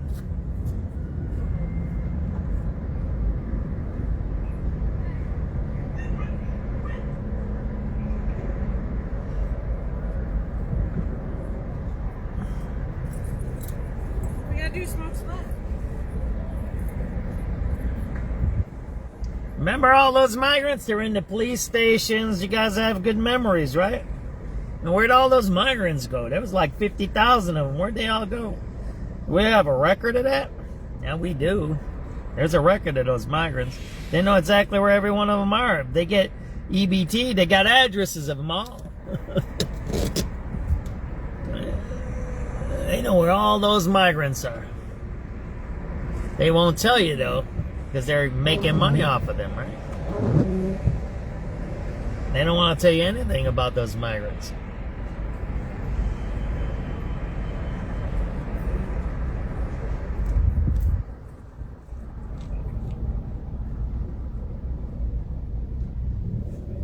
All right, we're going to keep moving, all right?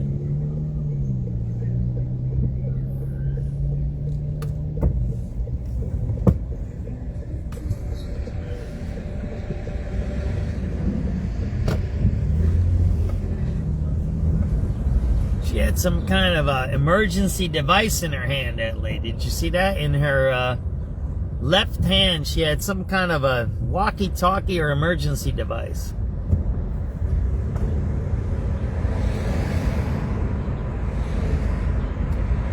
Right here, they used to fight the migrants at that store right there. And they got potholes everywhere. Migrants used to be at that Super 8 right there.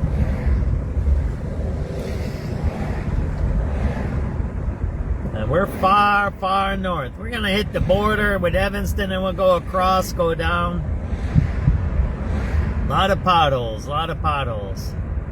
That means, well, somebody answered my question and I said, how come it's this bad? They said, because it's a bad asphalt. It's bad asphalt and bad installation. All right. We're done, right? We listened to all the radio calls. We're up to date. We're in real time right now with the radio calls.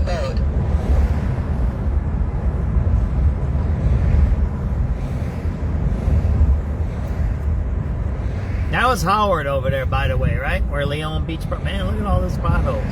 It's horrible, man. Horrible. Horrible. What happened to Build Back Better? Oh, John, you don't know what you're talking about. Build Back Better was for infrastructure. Why does our infrastructure look like this? I think Build Back Better was what, $2 trillion or $3 trillion? It was $2 or $3 trillion, right? Build Back Better. That's why they got the Montrose closed off. That was Build Back Better money at one time. They had a sign from Biden up there. Now they have a sign that it was Brandon Johnson. I don't know how the money switches names like that, but it's kind of weird. But Build Back Better was supposed to be to build our infrastructure. Fix our bridges, fix our roads. You don't see them too fixed, do you? All that money disappeared. All that, the COVID money, the stimulus money. Remember we got those stimulus checks? Remember under the first Trump? Didn't we get stimulus checks under Trump, or was that under Obama? Which one was it? I forget now all that money. We got money under, didn't we get money under the first Trump administration? And I know we got stimulus checks too. Did we get him any money from Biden when he was in president? Nah, I think he gave it all to politics, that guy. They were a little greedy. That side is a little too greedy, huh? The Republicans are so-so on money. They rather, the Republicans, they do a little bit of pork barreling, but at least the Republicans say, here's your money, or whatever they do. The Democrats, man, they just steal left and right. You can't even track that stuff. They make it so you can't track it because they threw it through NGOs. Right? That's the whole point of NGOs, to steal money. Everybody understands that? People say, oh, NGOs are good. Nah, they're not. They steal money. An NGO that gets government money is a bad NGO. NGOs used to get money from private people. That's what an NGO got. That's the history of it, right? NGOs. Red Cross, the Sierra Club.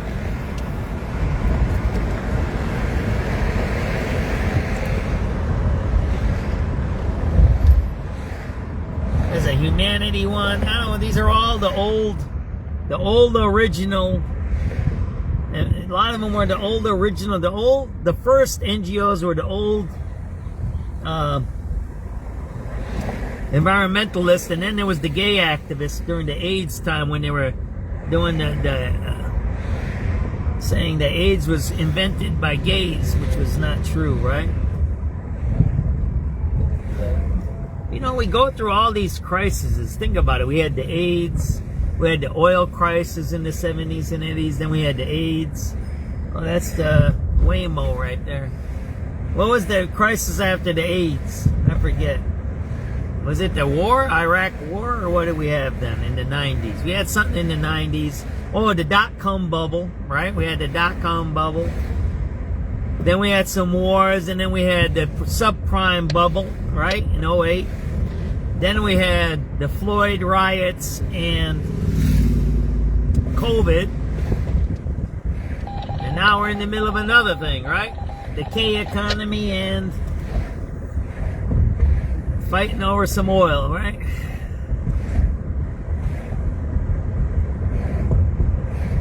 I got the radio on, I got the police stuff on, so there's just nothing happening. That's the way it goes. So. We'll keep moving. I think we're in Evanston already, so I probably missed my stop to stay in the city, didn't I?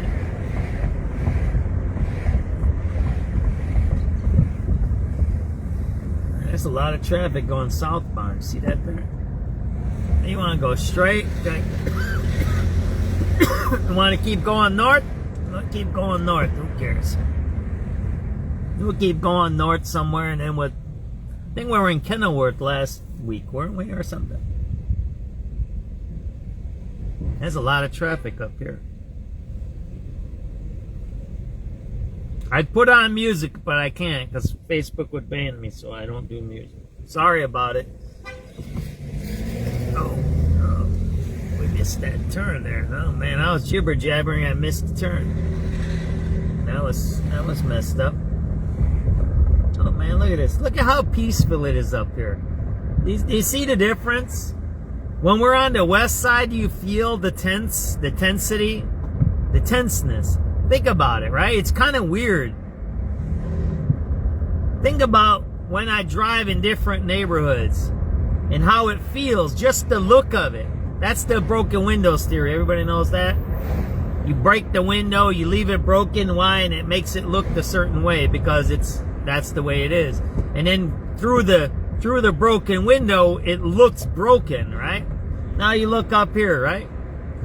I mean, think about it. And then even the roads, they had a lot of potholes. There's some potholes up here, but not that many. See that there? See the difference? Don't you feel different? Think about it. Don't you feel different? Car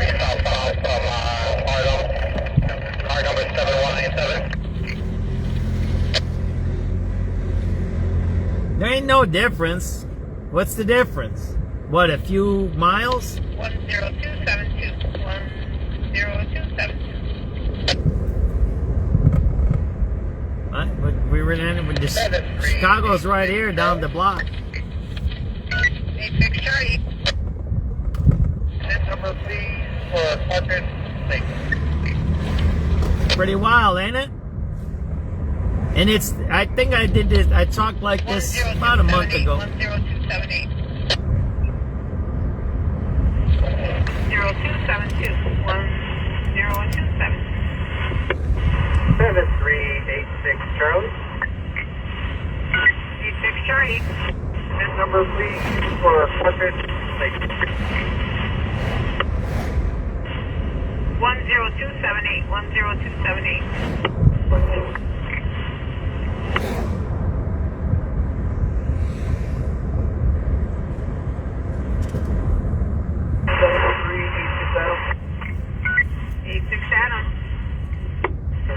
check multiple run.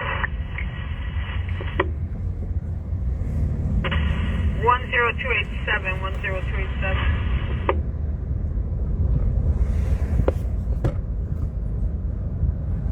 What's the difference between here and Chicago, which is not even a mile away from here? Chicago is right down the street.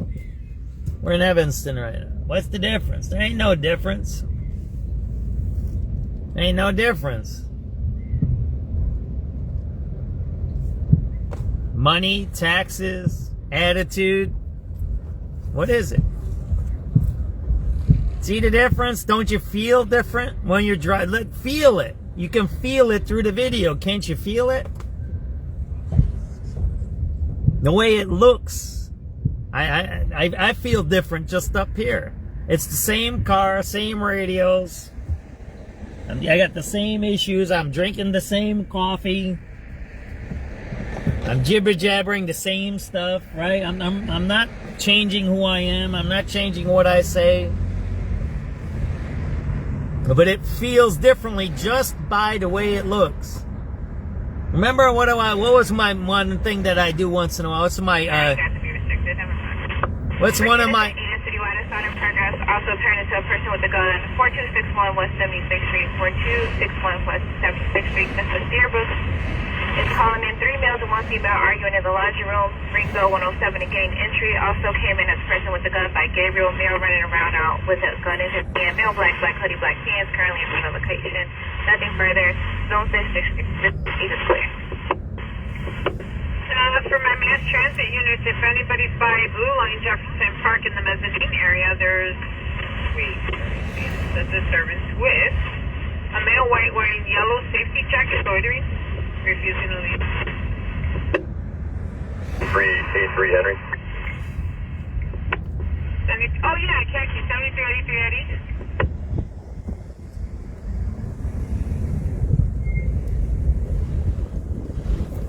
What do I always say when I drive around? Now they took some of those signs down. When I'm driving in these neighborhoods, right? And I see these political signs on abandoned buildings. When's the last time you seen an abandoned building since I've been driving here? The last abandoned building was down on Sheridan. The Illuminatis, right? Or the Leons, whatever that was. There's a pizza joint that's closed down over there along the lakefront, right? I don't even know where I'm at. I'm lost now. I don't know where I'm at. I know I'm on a university campus, Northwestern, right?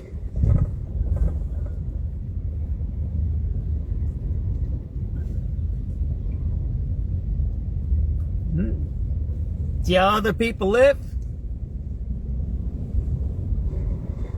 I think they're more liberal up here. Think about this. Think about this. Who's more liberal? You think it's more liberal here or where we live? Who's more liberal? I bet you they're more liberal right here where we're at. You want to bet?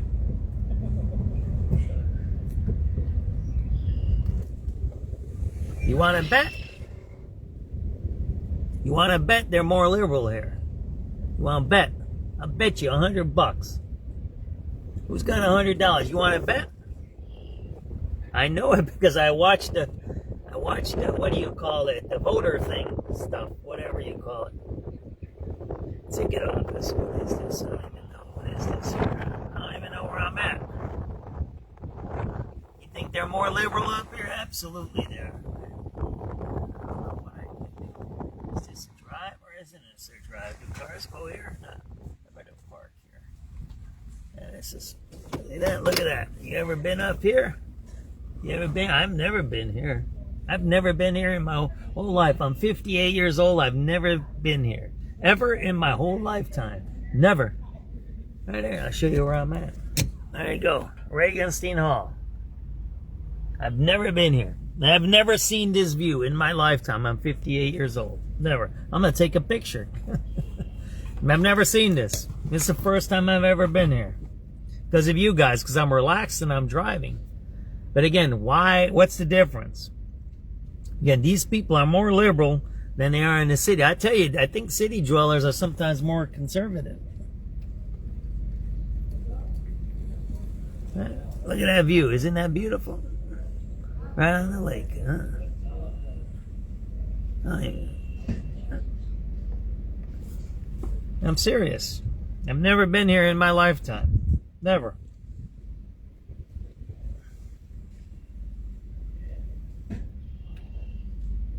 Nice, huh? Peaceful. We'll put on the live radio here. Frequency mode. So we don't. Oh, it's 6 o'clock. 6 o'clock. The news. In the next year or so, she looks to turn up the dial on a global warmth even more, and some forecasts predict a brewing El Nino will reach super strength. CBS News. Go to the ends of the earth. Half a world away. Beautiful view, ain't it? It might take time to think. They might go get Brad. On CBS, Sunday morning. Why are we here? And what comes next?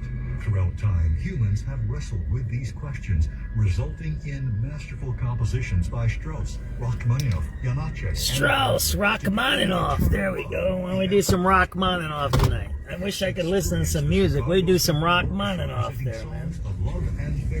Is it nice up there or what? Concerts, man. Check this out. SubX.News, man. SubX.News. Going to where I've never been before. Again, I've never been there. I've never seen that view. We've just seen it together. I gotta wash that window. It's dirty, ain't it? I don't know why it's so dirty. How's that? Is it beautiful or what?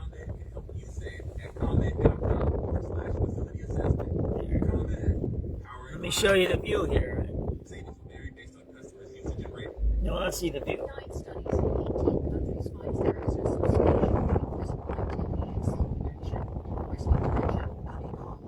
Let me show you the view. How far north we are here, huh? You want to see? That's how far north we are. That's downtown Chicago, right in front of you there. Let's see the downtown. Pretty cool, huh? Higher risk of dementia for those who slept less than 7 hours. But those who sleep more than 8 hours have a 28% higher substantial risk of dementia. Study authors say there needs to be more research on the relationship with sitting more than 8 hours a day. Allison Keyes, CBS News. GM is recalling more than 270,000 Chevy Malibu vehicles from model years 2023 through 2025 because the rear view camera screen may display a distorted or blank image, increasing the risk of a crash. Jennifer Kuiper, CBS News. Chicago's news, traffic, and weather station. News Radio 105.9. That's downtown Chicago right there. NewsRadio.com. The time now is 6:05. Good evening. I'm Glenn Marshall, and currently we're sitting around 70 degrees here in mostly sunny skies in Chicago. Tonight we're going to see increasing clouds with a couple of showers after midnight, but it's going to be gusty, a little wind early, then wind's going to diminish towards dawn. It'll be a low of 54 degrees tonight, but tomorrow a stray early morning shower. Otherwise, turning out warm with clouds, giving way to some sun, a high of 70 degrees. Tomorrow night, periods of rain and perhaps a rumble of thunder, but it's going to be a low of 44 degrees. Now, we're going to take a look at that AccuWeather 5-day forecast at 6:15. But right now, our top local story on News Radio, WBBM. Some Illinois lawmakers are proposing a 6-month holiday for the sales tax on fuel now that the gas costs more than $4 a gallon. It follows the news that Hoosier residents are getting a little relief at the pump. This story is coming from WBBM's Mike Krauser. I'm taking action to provide relief on high gas prices. Governor Mike Braun making the announcement from his office. He said a portion of the gas tax that amounts to about 17 cents a gallon is being suspended for 30 days. After that, he'll see where things stand. Calling on gasoline retailers to ensure these savings are showing up at the pumps. The state will be watching the pumps to make sure savings are delivered to Hoosiers when they go to fill up. And a call on the Attorney General to enforce protections from any type of price gouging. If you're accused of bringing a rifle into a southwest suburban casino. The Will County State's Attorney's Office says 65-year-old Emmett Azell was kicked out of Harris Casino in Joliet April 1st, but left his suitcases behind. One of the across Crawford Broadcasting, Clear Channel, and iHeartMedia, earning a stellar award for Gospel Announcer of the Year along the way. She retired from radio in 2015 to lead her ministry full-time, guiding thousands through prayer and her monthly Wonderful Prayer meetings for women of faith. Gospel artists including Rika Dillard and Jacqueline Carr were among those flooding social media with tributes Tuesday night. And the time now is 6:08. Traffic and weather together on the Yates. And here to tell us what's going on the roads is a crash on Eisenhower, and here to explain is Abby Ryan. All right, now, Glenn, we are seeing this crash on the Eisenhower Expressway. If you're on the outbound side, stop and go from the Jane Byrne interchange to 9th. Crash blocks the left lane, then Higgins to I-90, 43 just to get to Mannheim, an hour and 5. Out to I-90, the Jane Addams Tollway. Eisenhower inbound, an hour and 3. I-90 back into downtown, 34 coming in from Mannheim. The outbound side of the Edens is clear. You're on the inbound side of 37-minute ride. It's heavy past Tower to Skokie before 2E to the junction. Eden Spurlick's pretty good. Kennedy on the outbound side, 18 minutes to Montrose, 36 to the airport. Inbound 55 O'Hare into downtown. Heavy pretty much right out of the gate from Cumberland past the Wintrust Maryland North Avenue all the way down to Ohio. 55 O'Hare in, 25 coming in from the Eden Junction. If you're on the outbound side of the Stevenson, heavy from the Ryan to Harlem, 30 just to get to Cicero, 42 to the Tri-State, 57 to 355, and with that, between Palos Hills and Willow Springs, LaGrange is blocked from 107 to 87th with police activity. You can use 88th Avenue instead as an alternate.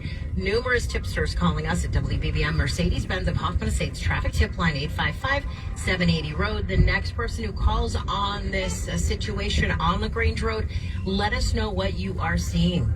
So far, the outbound side of the Ryan, we've got travel time right now. The outbound side is going to cost you $35 inbound. You know, this would be a great morning breakfast picture right here. Right here. You come up here with your coffee or your tea, maybe a quick breakfast right here, and watch the sunrise right here. Downtown Chicago is right in front of us. The sunrise would be to the left of us, right? Pretty cool, huh? I've never been here. I'm exploring. That's what SubX does. I told you SubX is changing in 2026. I keep repeating that, right? If you're expecting something from me or from us, don't expect it. Don't expect it. Expectations might lead to what? Disappointments. You ever hear that? I expect you. You let me down. You disappointed me. I like it when people say you disappointed me. That's pretty cool language, isn't it?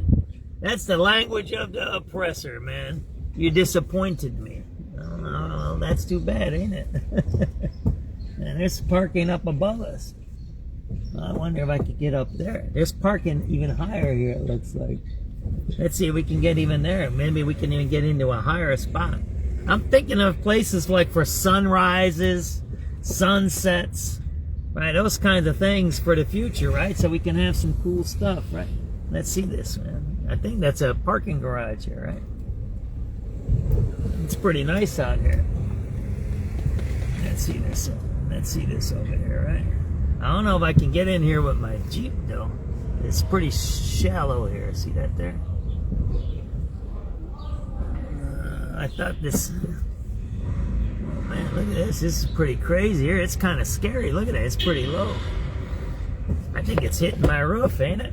If I came in here with my Jeep, it'd be too low. I couldn't be in here with the Jeep. Yeah, I ain't in the Jeep today. I told you I'm having the gearbox broke on me, right?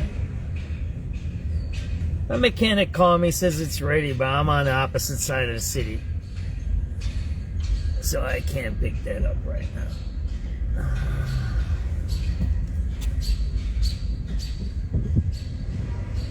You ever been down there? Anybody ever been here? I don't know where I'm at. What is this, Northwestern here? University?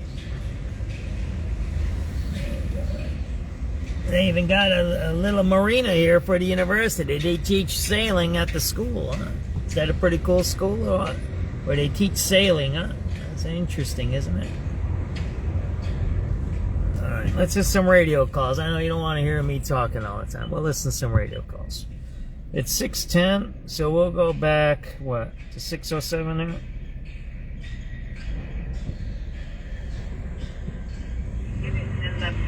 Uh, 1040210402. Hit it in quick, flat. I got it. 10-4. Aye. 7385 David. 85 David. Yes, car. Can I get an event number for 79 red line? 1040804008. 7383 George. 7383 George, go ahead. 7383 George. Go ahead, you have my attention. He must not be able to hear me. 3384 David. 84 David. It's fine. Can we get an event number for the 35th red line? 10426. 10426. 7383 George. 7383 George. Yes, bus 4069 eastbound Roosevelt from Central Park. 10430.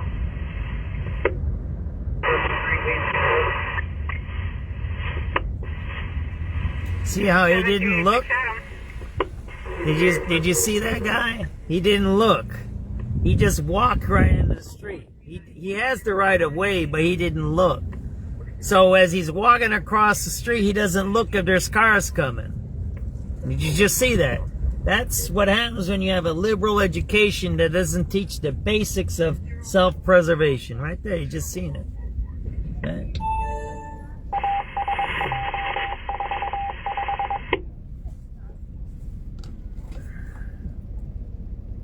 We're up to date on our radio calls, so pretty quiet today, huh? It's a nice day. Make sure you open your windows, get some of that sunshine. I guess we're at the Northwestern University campus right now. And we were up here last week, remember that? I think we did a sunset over here in the woods, Skokie Woods or something like that over here, remember that? That's what we did, I think.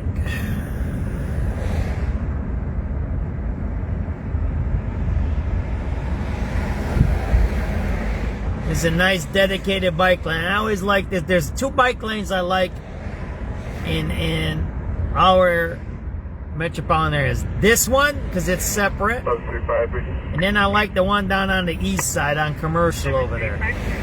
Really good bike lanes. Separate from cars. Bikes should not be next to cars. This is a little bit, could be a little different here. I would put the trees here. I would put the trees in between the cars and the bikes. That's what I would do. You see that green space there? See the green space there? I would put the green space here. I would have made the bike lane where the green space is. And that way the bikes are completely separate from the cars. See that lane right there? It's perfect. I like it. But to make it even better, put the trees on this side and the green, right? Because right now it still looks like some kind of a lane for the cars, right?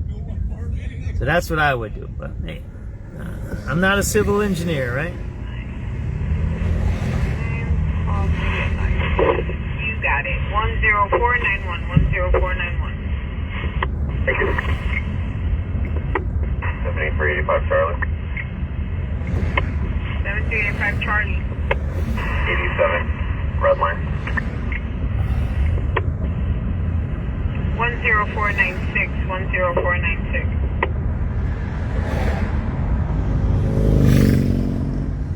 Kind of get the idea if you put the trees here, right?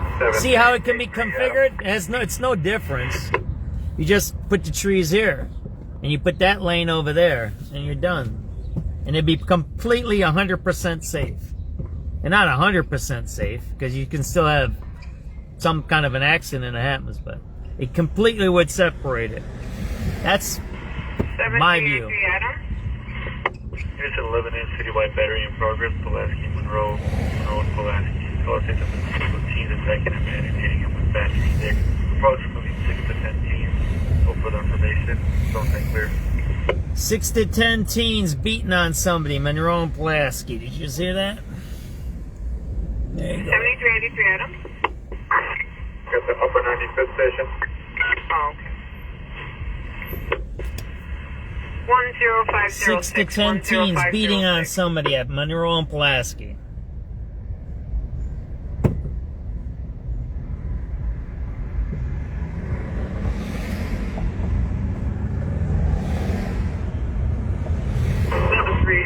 Charlie. 7386 Charlie. Clark, can I have your VIN number, please, for Parker Lake?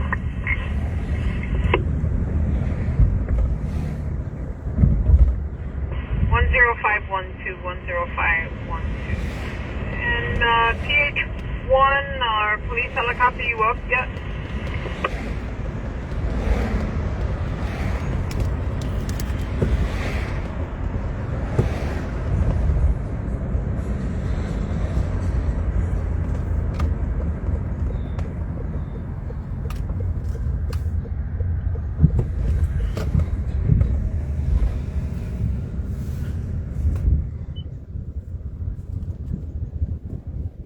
Nice stuff. Oh man, they got plywood specials up here too. There's a plywood special.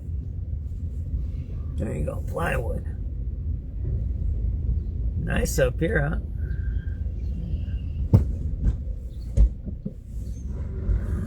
I don't even know where the hell I'm at.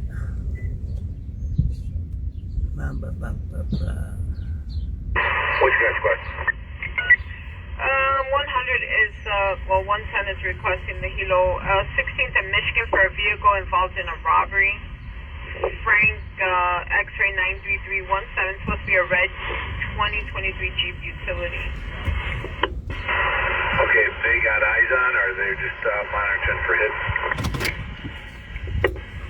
Says tried to hit the caller and his car and smashed the caller's phone and drove off. Yeah, I don't think they have eyes on it, no. Okay, I'll switch over to Stone. Alright.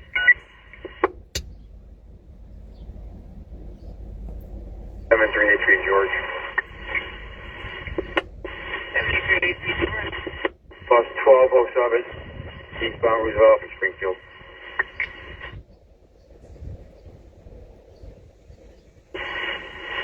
One 10539.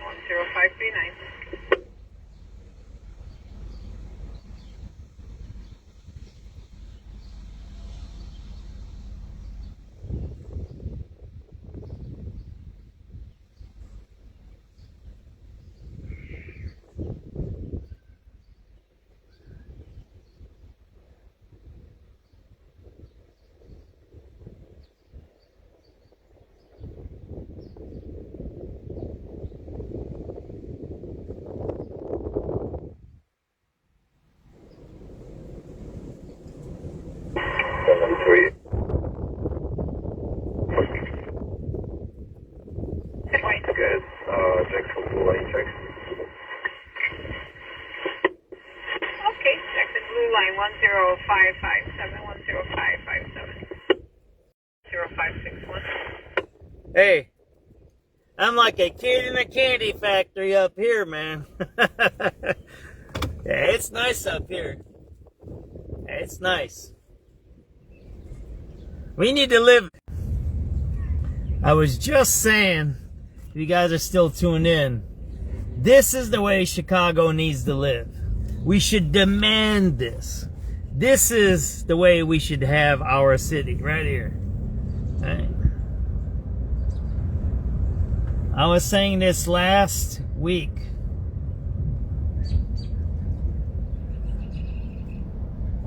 Chicago has more money than any one of these suburbs. More money. You can say, oh, well, they're rich up there. No, money as an aggregate. It's quiet. They have nice bike lanes. You can make the bike lanes better, but they're better than our bike lanes. We need to demand this type of living in our city. Demand it. Demand it. Demand it. Caller states about 8 shots fired, then a vehicle set off. Caller states unknown, unable to shot. No further information. Zoning station clear. 8 shots fired. There you go. 7384 Eddie. 7384 Eddie. Can I get the event number for Thermax Red Line, upper and lower? 10582. 10582.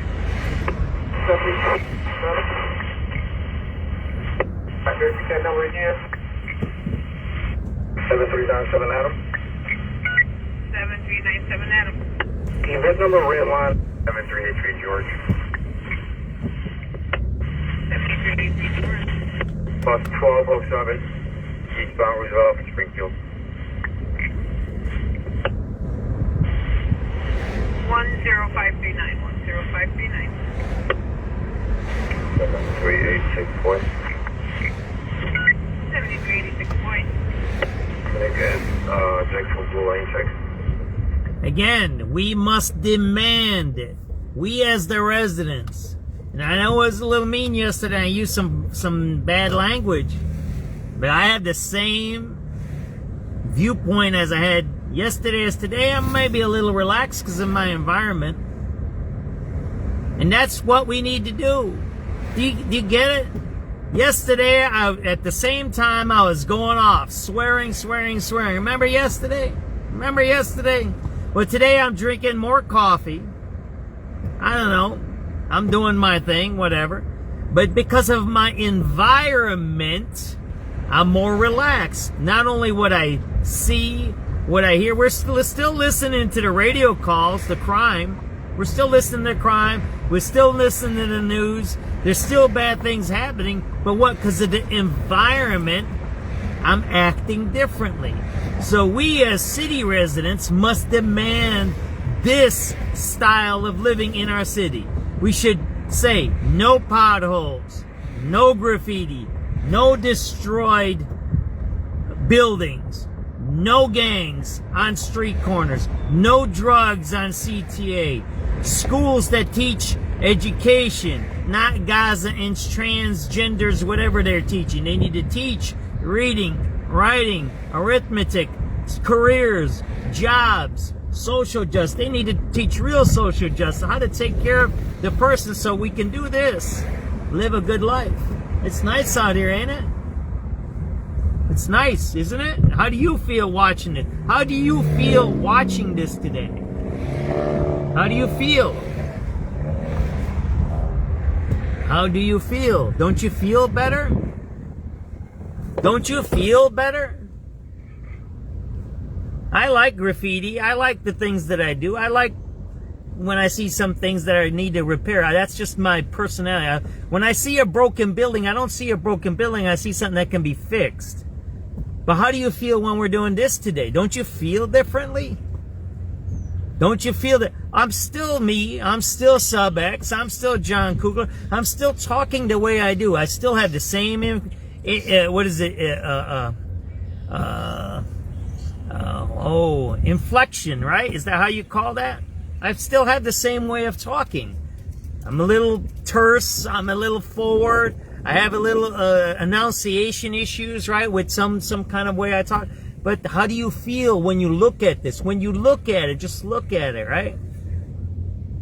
Look, there's a U.S. Coast Guard station. We're going to go tomorrow to another U.S. Coast Guard station, another, down on the east side. And then we're going to see how we feel. How do you feel? Do you feel better? Do you feel relaxed? I do. I do, 100%. And I haven't changed nothing. I got up late today. I got up at 2:30 because I stayed up all night doing an article.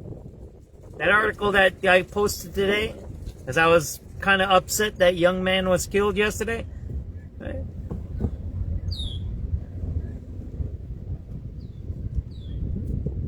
How do you feel? Don't you feel good? What's the difference? We ain't too far from Chicago. I don't even know where I'm at. I don't even know where I'm at. I don't know what this beach is called. I don't know. I've never been to this place. I've never in my lifetime been here. And where I'm at today, I've never been here. Never. Ever, ever, ever. I'm 58 years old. I've never been here. Never, ever. That place I was just at in Northwestern, where we're seeing those views, never been there before. Ever, ever, ever. I've never been here. This is the first time in my lifetime, I'm 58, I've ever been here. You're seeing this as I'm seeing it. I feel different. I feel different. You can say, oh, wishy-washy, blah, blah, blah. I want to see red line. I want to see murders. I want to see gangs. I want to see, man, go see them. There's other pages where you can see that. I told you, we don't glorify violence. We don't. We don't. I don't. I don't like violence. I report on it. I talk about it. Well, I like this better than violence. Don't they? Let's have a let's have a vote. Don't you like this view better than violence? Imagine having a picnic right here. Look at this. Look at that beautiful trees there. Imagine having a beautiful picnic right there, man. Look at that. You want me to go take you to the beach right now? I'll take you to the beach right now. We'll park and take you to the beach.